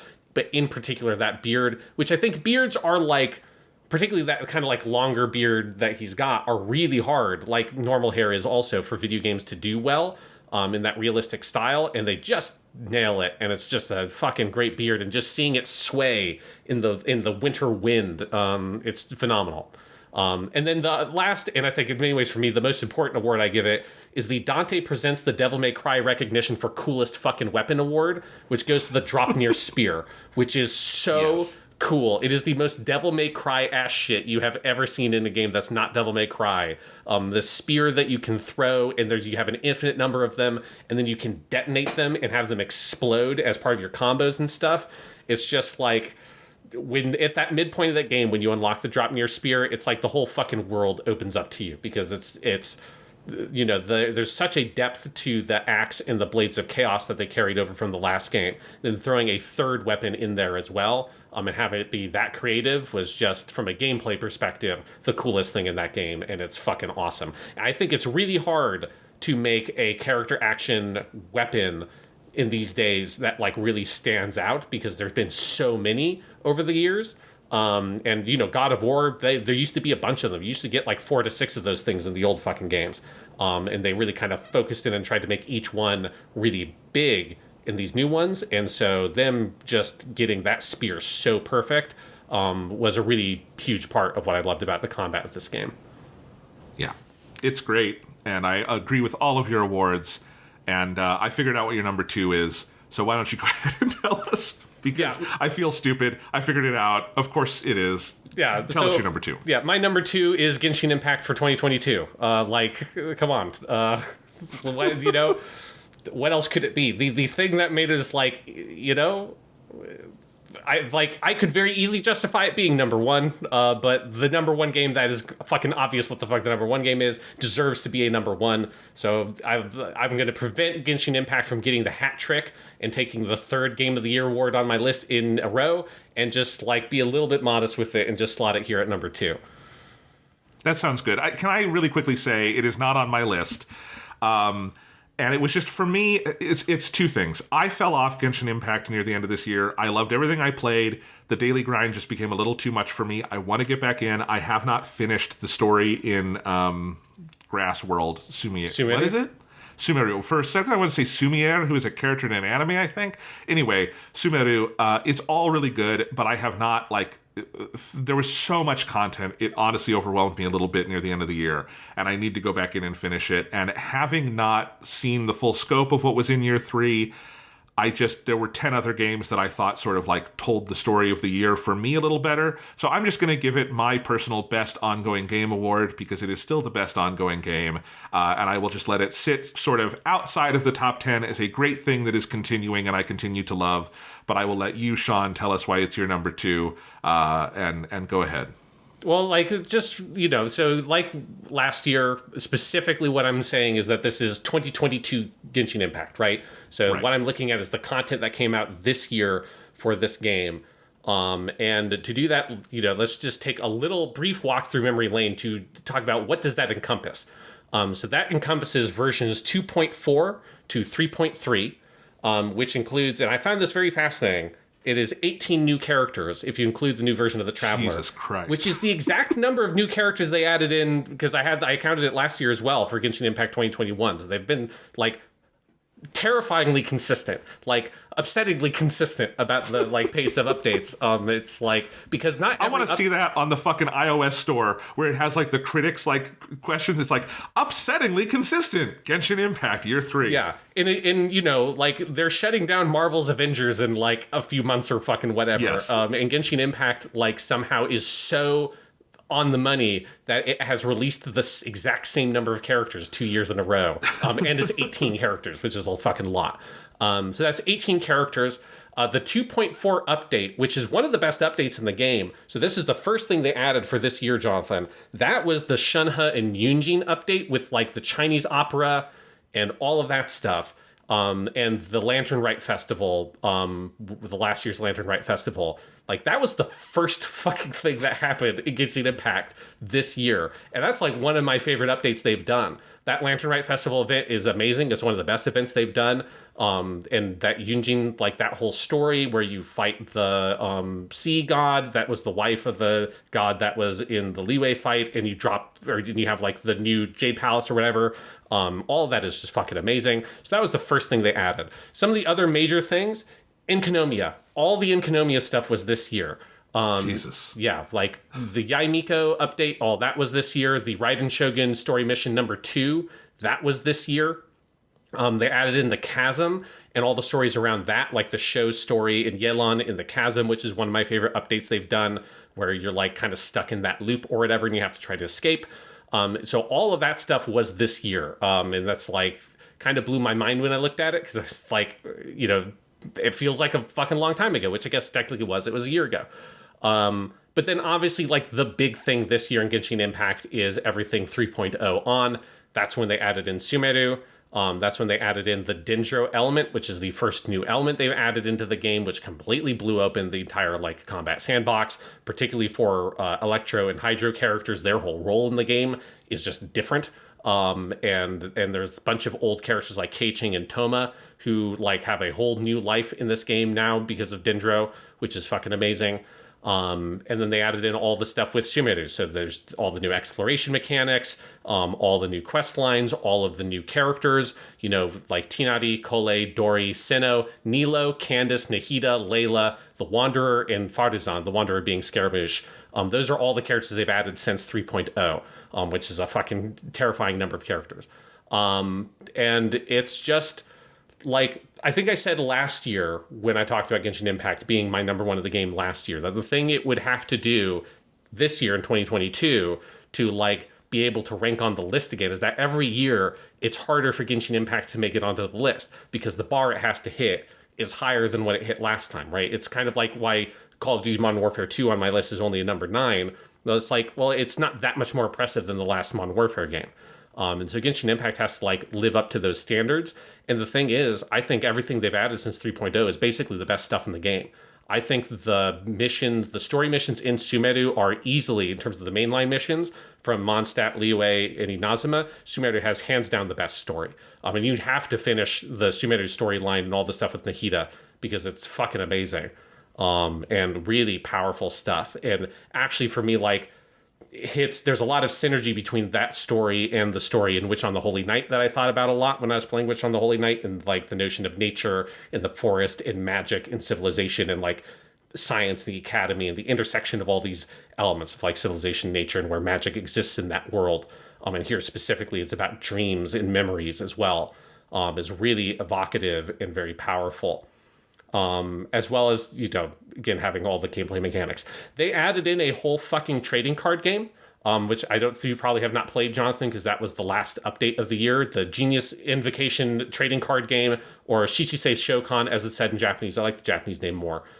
Which is just a whole fucking card game. I toyed with the idea of just making that its own entry on this fucking list because it is terrifyingly fully featured. Like, it's its own fucking video game. It's not they like implemented this like fun little side game, or it's like they're just sort of dipping their toes in.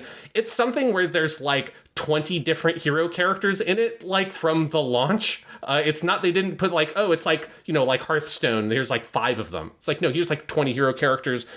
Jesus Invocation game is fucking amazing. The way they translated the main game's mechanics into a turn-based card game is kind of genius in the way that all the characters in the card game, their abilities in that card game's rule set, which I'm not going to go into in depth here because that's a lot to explain, but it reflects their roles in the main game's combat in such a way that you can take your knowledge of everything you've learned about how to play those characters in the normal action combat and use that to construct strategies in the turn-based card game. And it's kind of frightening. Again, like, there's something about Genshin Impact is so good it scares me. But it's like, I don't understand how they do this. I don't understand, how do you put out these many updates of this level of quality? How do you like keep on hitting that bar and raising that bar with the writing and with the game design and the exploration and the worlds and all that stuff over and over again? And then also you added an entire fucking playable turn-based card game on top of it that exists in your video game. It's evil or something. They've made some kind of pact with the devil somewhere to be able to make Genshin Impact as good as it is. But it's fucking amazing. It's an incredible achievement. It has, for me, in terms of music, this is the best soundtrack of anything this year, is just the Sumeru soundtrack. I think it's the best soundtrack in Genshin Impact, is the Sumeru soundtrack. In specific, I give the Track of the Year award goes to the song For Riddles for Wonders, which also is just an amazing title. But For Riddles for Wonders is the Nahida theme, which is an incredible piece of music that you can specifically hear it at the end of the last cutscene in the main Sumeru storyline. But Nahida's theme is really incredible because it's this piece of music where it has this sitar opening that's like bum ba dum bum bum bum bum bum bum ba dum bum bum bum bum ba da ba da bum bum. That's the song I'm talking about. It has that sitar opening. But then it transitions from that sitar opening to this incredible flute section in the middle that has this descending melody that just like rips your fucking heart out, and grabs so much of the like the notion of like the dreams and this longing that exists in the dreams, particularly from Nahida's perspective as this person, they're this god who has been trapped like her whole life and exists only in the dreams of the people that she's trying to protect. And this beautiful flute melody that they play and develop through this middle section of the song, and then the final section of the song where the sitar comes in with that opening melody again, but now in the gaps between that melody, the flute comes back and plays a counter melody. it's just a masterful piece of musical writing. That is maybe my favorite piece of music in the entire soundtrack for Genshin, which is saying a lot. And then one other thing I got to give this is this is a little bit outside of the game, but it was something I enjoyed tremendously in the world of Genshin this year. I give the Podcast of the Year award goes to the Genshin Radio show, which is the Japanese Genshin YouTube channel, has a podcast that's hosted by Koga Aoi, who's the voice of Paimon, Hori Shun, who's the male voice of the Traveler, and then Tomoaki Maino, who is the voice of Zhong Li, as well as a rotating cast of guests that are usually other voice actors. Usually it's like the new voice actor that's coming on in the new update or something like that. And it's such a good, super chill podcast. That's also kind of like a video podcast where they will like watch the trailers and comment over the trailers, and stuff like that. And it's a really fun way to kind of stay in the like community of Genshin and keep up with the updates and stuff like that with these voice actors on the game that love the game so much. It's the thing about Genshin in particular is that it's so popular, especially in China and Japan, where it's like everybody fucking loves this game so much. So all the guests they could to come on, they're not just like promoting the game. It's like they're just like way into the game and just want to talk about, oh, I beat this mission, or I got this like awesome artifact build on this character. And you get some like really in-depth, very detailed talk from some of the voice actors working on the game about their character builds and stuff like that. And for me, that's like the thing with Genshin is it's just like, since that game came out, it has just become this kind of steady part of my life that I really enjoy, of just being able to spend a little bit of time every day playing the game, and then every once in a while getting in and like getting those bigger updates and spending some more time with it. But it's this sort of like background radiation of my life for the past few years has been having this kind of community in this game and something to come back to over and over again. And so the ultimate award I give it is this is the one game to rule them all award. That's what this game is to me. It's like, it's the game. This is the game. And I have played this game, at least booted it up every day of this year. And I tend to always do the dailies, which, you know, is like a 10, 15 minute thing or something most days, but it's just a little bit of just getting in there, playing around with it, listening to a podcast, and relaxing after a day of work. And Genshin has consistently been that, and consistently like held this bar of like increasing quality to maintain my interest throughout that whole period of time. So it would be criminal for me not to put it on my list. But again, what the number one is going to be is so good that it deserves to be a number one in its year. But I could easily argue that Genshin Impact is actually a better video game if I had to make the argument. Well, there you go. Genshin, always going to be a perennial topic on this podcast for Sean, if not for me. And I will try to get back into it soon. It's just there's a lot in the world that I can engage with, and Genshin can be demanding of one's time for the reasons you explained, Sean, because it is horrifically and maybe disturbingly prolific. But we love it. If you want to listen to a Genshin Impact themed podcast, the biggest one we did this year was episode 442 from September 2022, where we talked about the 3.0 update and had a lot of chatter there. So there you go. Sean, our number one, I'm 100% sure is the same thing. Did you say your number two? Oh, no, I didn't. Yeah, because I was curious what your number two was. My number two is Witch on the Holy Night. Oh, right. Oh, yeah, okay. Yeah. That's not a video game. Yeah. Okay, well, you had it on your list too, motherfucker. Yes. Yeah, okay, we already had that debate. Here's the thing. If you are so offended by the idea of Witch on the Holy Night being in a video game, take it off my list and put as number 10 Marvel Snap, and then everything else just goes up a rank. All right? You can do that. That is the alternate version where everything is a video game. You can have that one, all right? But in this version of the list, I have Witch on the Holy Night as number 2 because, fuck it, I played it on a video game console, and I loved it, and I considered possibly even making it displace my number 1, but that seemed crazy because I had the same thought, and I was like, how can I do this? How can I compare these things? Yeah. And then I was trying to rank it next to Vampire Survivors. I'm like, fuck it. Let's what am I even doing with my life? Maybe it should be number 0. Probably it shouldn't just be on the list, but it is brilliant, and we're going to do a whole episode on it, so you will hear that in a few months when it airs on Japanimation Station. But just, again, I echo everything you said earlier, Sean. Visual novels are something I have not had a ton of experience with. I think this is the first full-length Japanese visual novel I've played. Depends on how you count some stuff like 13 Sentinels and whatnot, which is visual novel-esque. Obviously, Persona is visual novel-esque. But this is a visual novel. This is through and through. This is just a visual novel. It's not like a game with visual novel elements or influenced by visual novels. This is a visual novel. Exactly. And it sets a high bar for anything I will play in the future because it is such an impossibly good story. You know, for all of the high concept stuff in it, this is ultimately a very simple, pared down story about 3 people, 2 girls and a boy, in this small town at this, turn of the decade in Japan around this economic downturn. And it is just an incredible piece and achievement of character writing. And then all brought to life with, this is the most beautiful game that came out this year. And I know there are games that had bigger graphical accomplishments like God of War Ragnarok, but Witch on the Holy Night, which is all, drawings and illustrations, it is breathtakingly gorgeous. Every image in this game and the combination of them. And I mean, there are scenes in this game where every single advancing of text will create something on screen, and it is insane how bespoke and crafted and handcrafted every moment of this thing is. And it is a truly, beautiful, sometimes overwhelming experience. The music, which you didn't mention, is also just gorgeous. It's a really beautiful soundtrack. Very simple, but very lovely. Uses some pieces of classical piano music as well. The voice acting, which was added for this version, is brilliant, and it's a great cast. It's an incredible production. It is something everybody should experience. I think if you have any interest in anything like this, and even if you think you don't, because I think this has so much to offer. And, I hope it does well and inspires Type Moon to put out more of these in English. Because this is also, I will say, you can tell that this was done by a small team because there are more typos than I would like in the English translation. But it's a good translation. It's very readable. It's very poetic in places.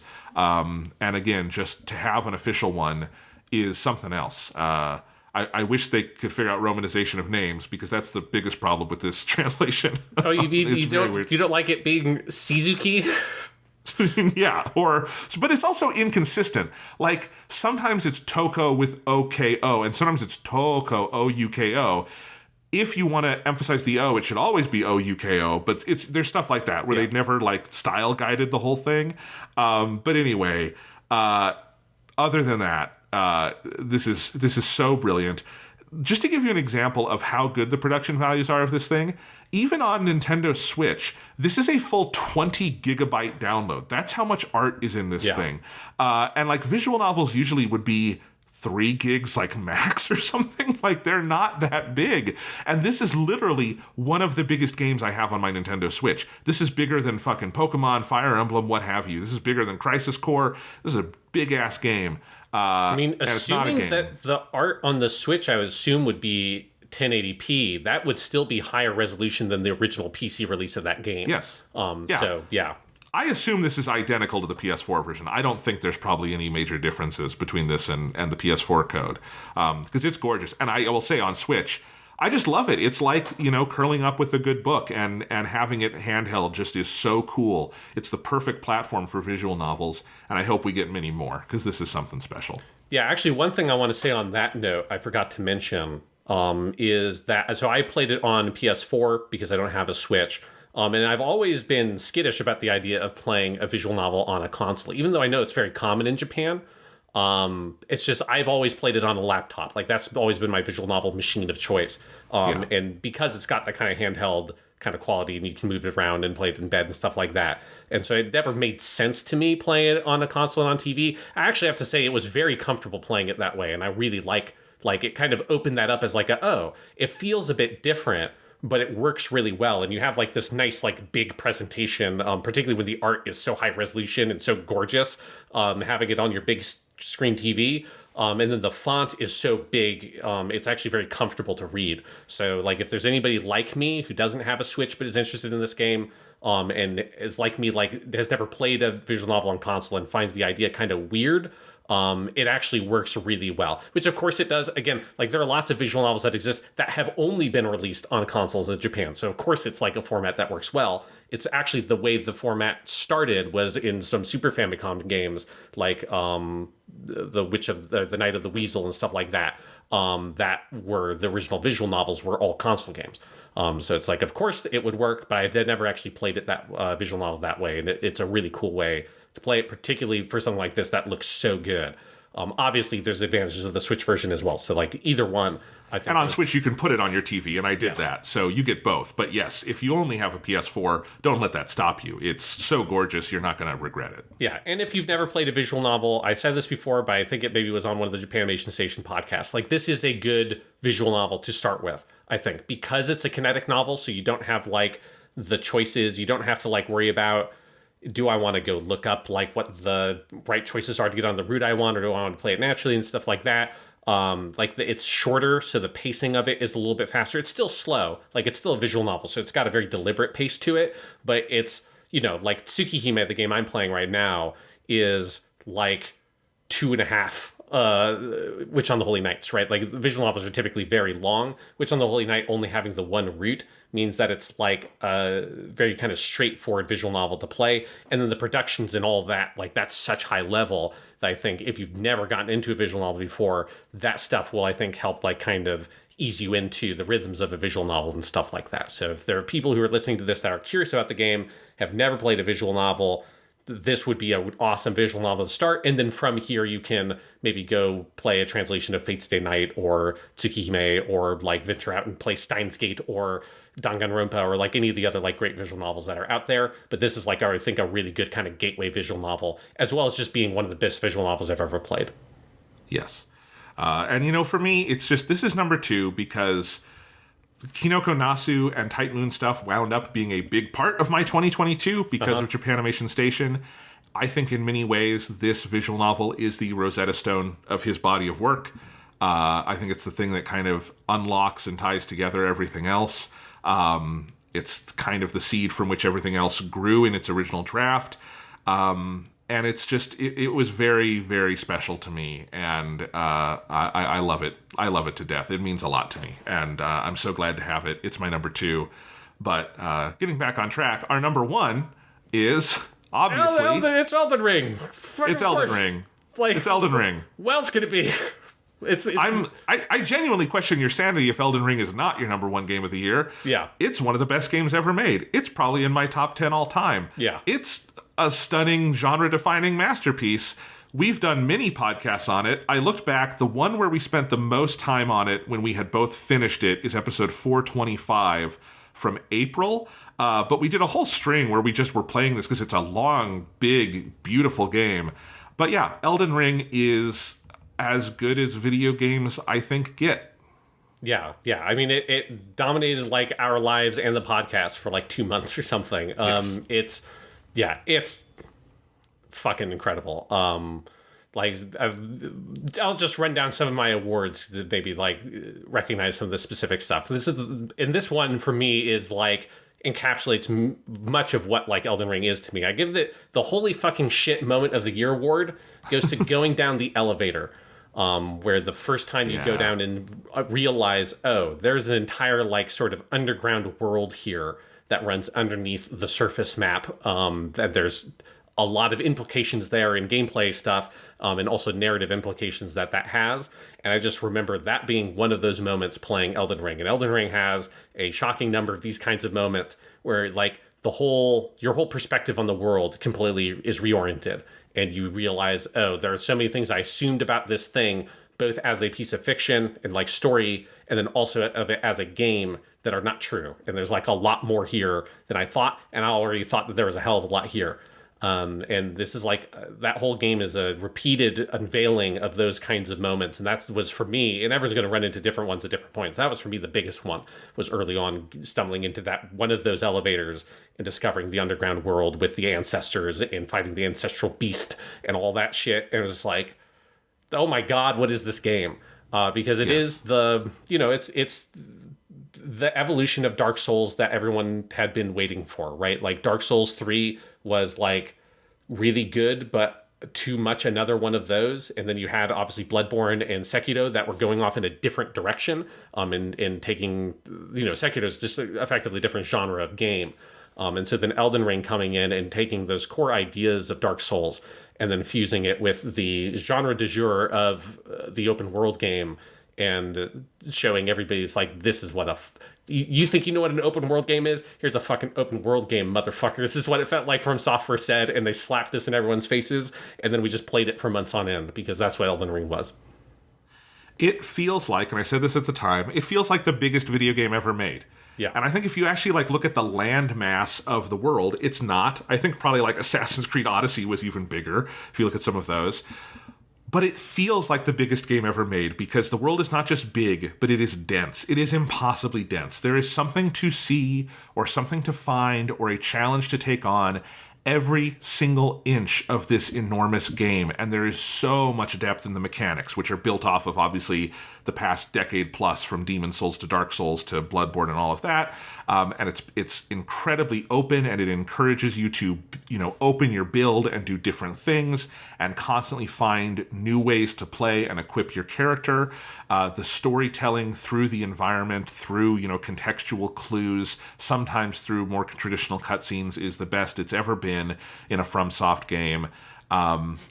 This is a game that truly delivers on the promise of, I think, the entire idea of the open world genre, and of video games in general to a certain degree, of setting you loose in a giant imaginative playground that the developers have built for you, and encouraging you to go make your own adventure in that world, not a prescribed adventure, not an adventure determined by, a quest log that is never ending, or a compass on your screen that is constantly telling you where to go, or anything like that, but truly go out and live in the world and explore it and learn it and feel it.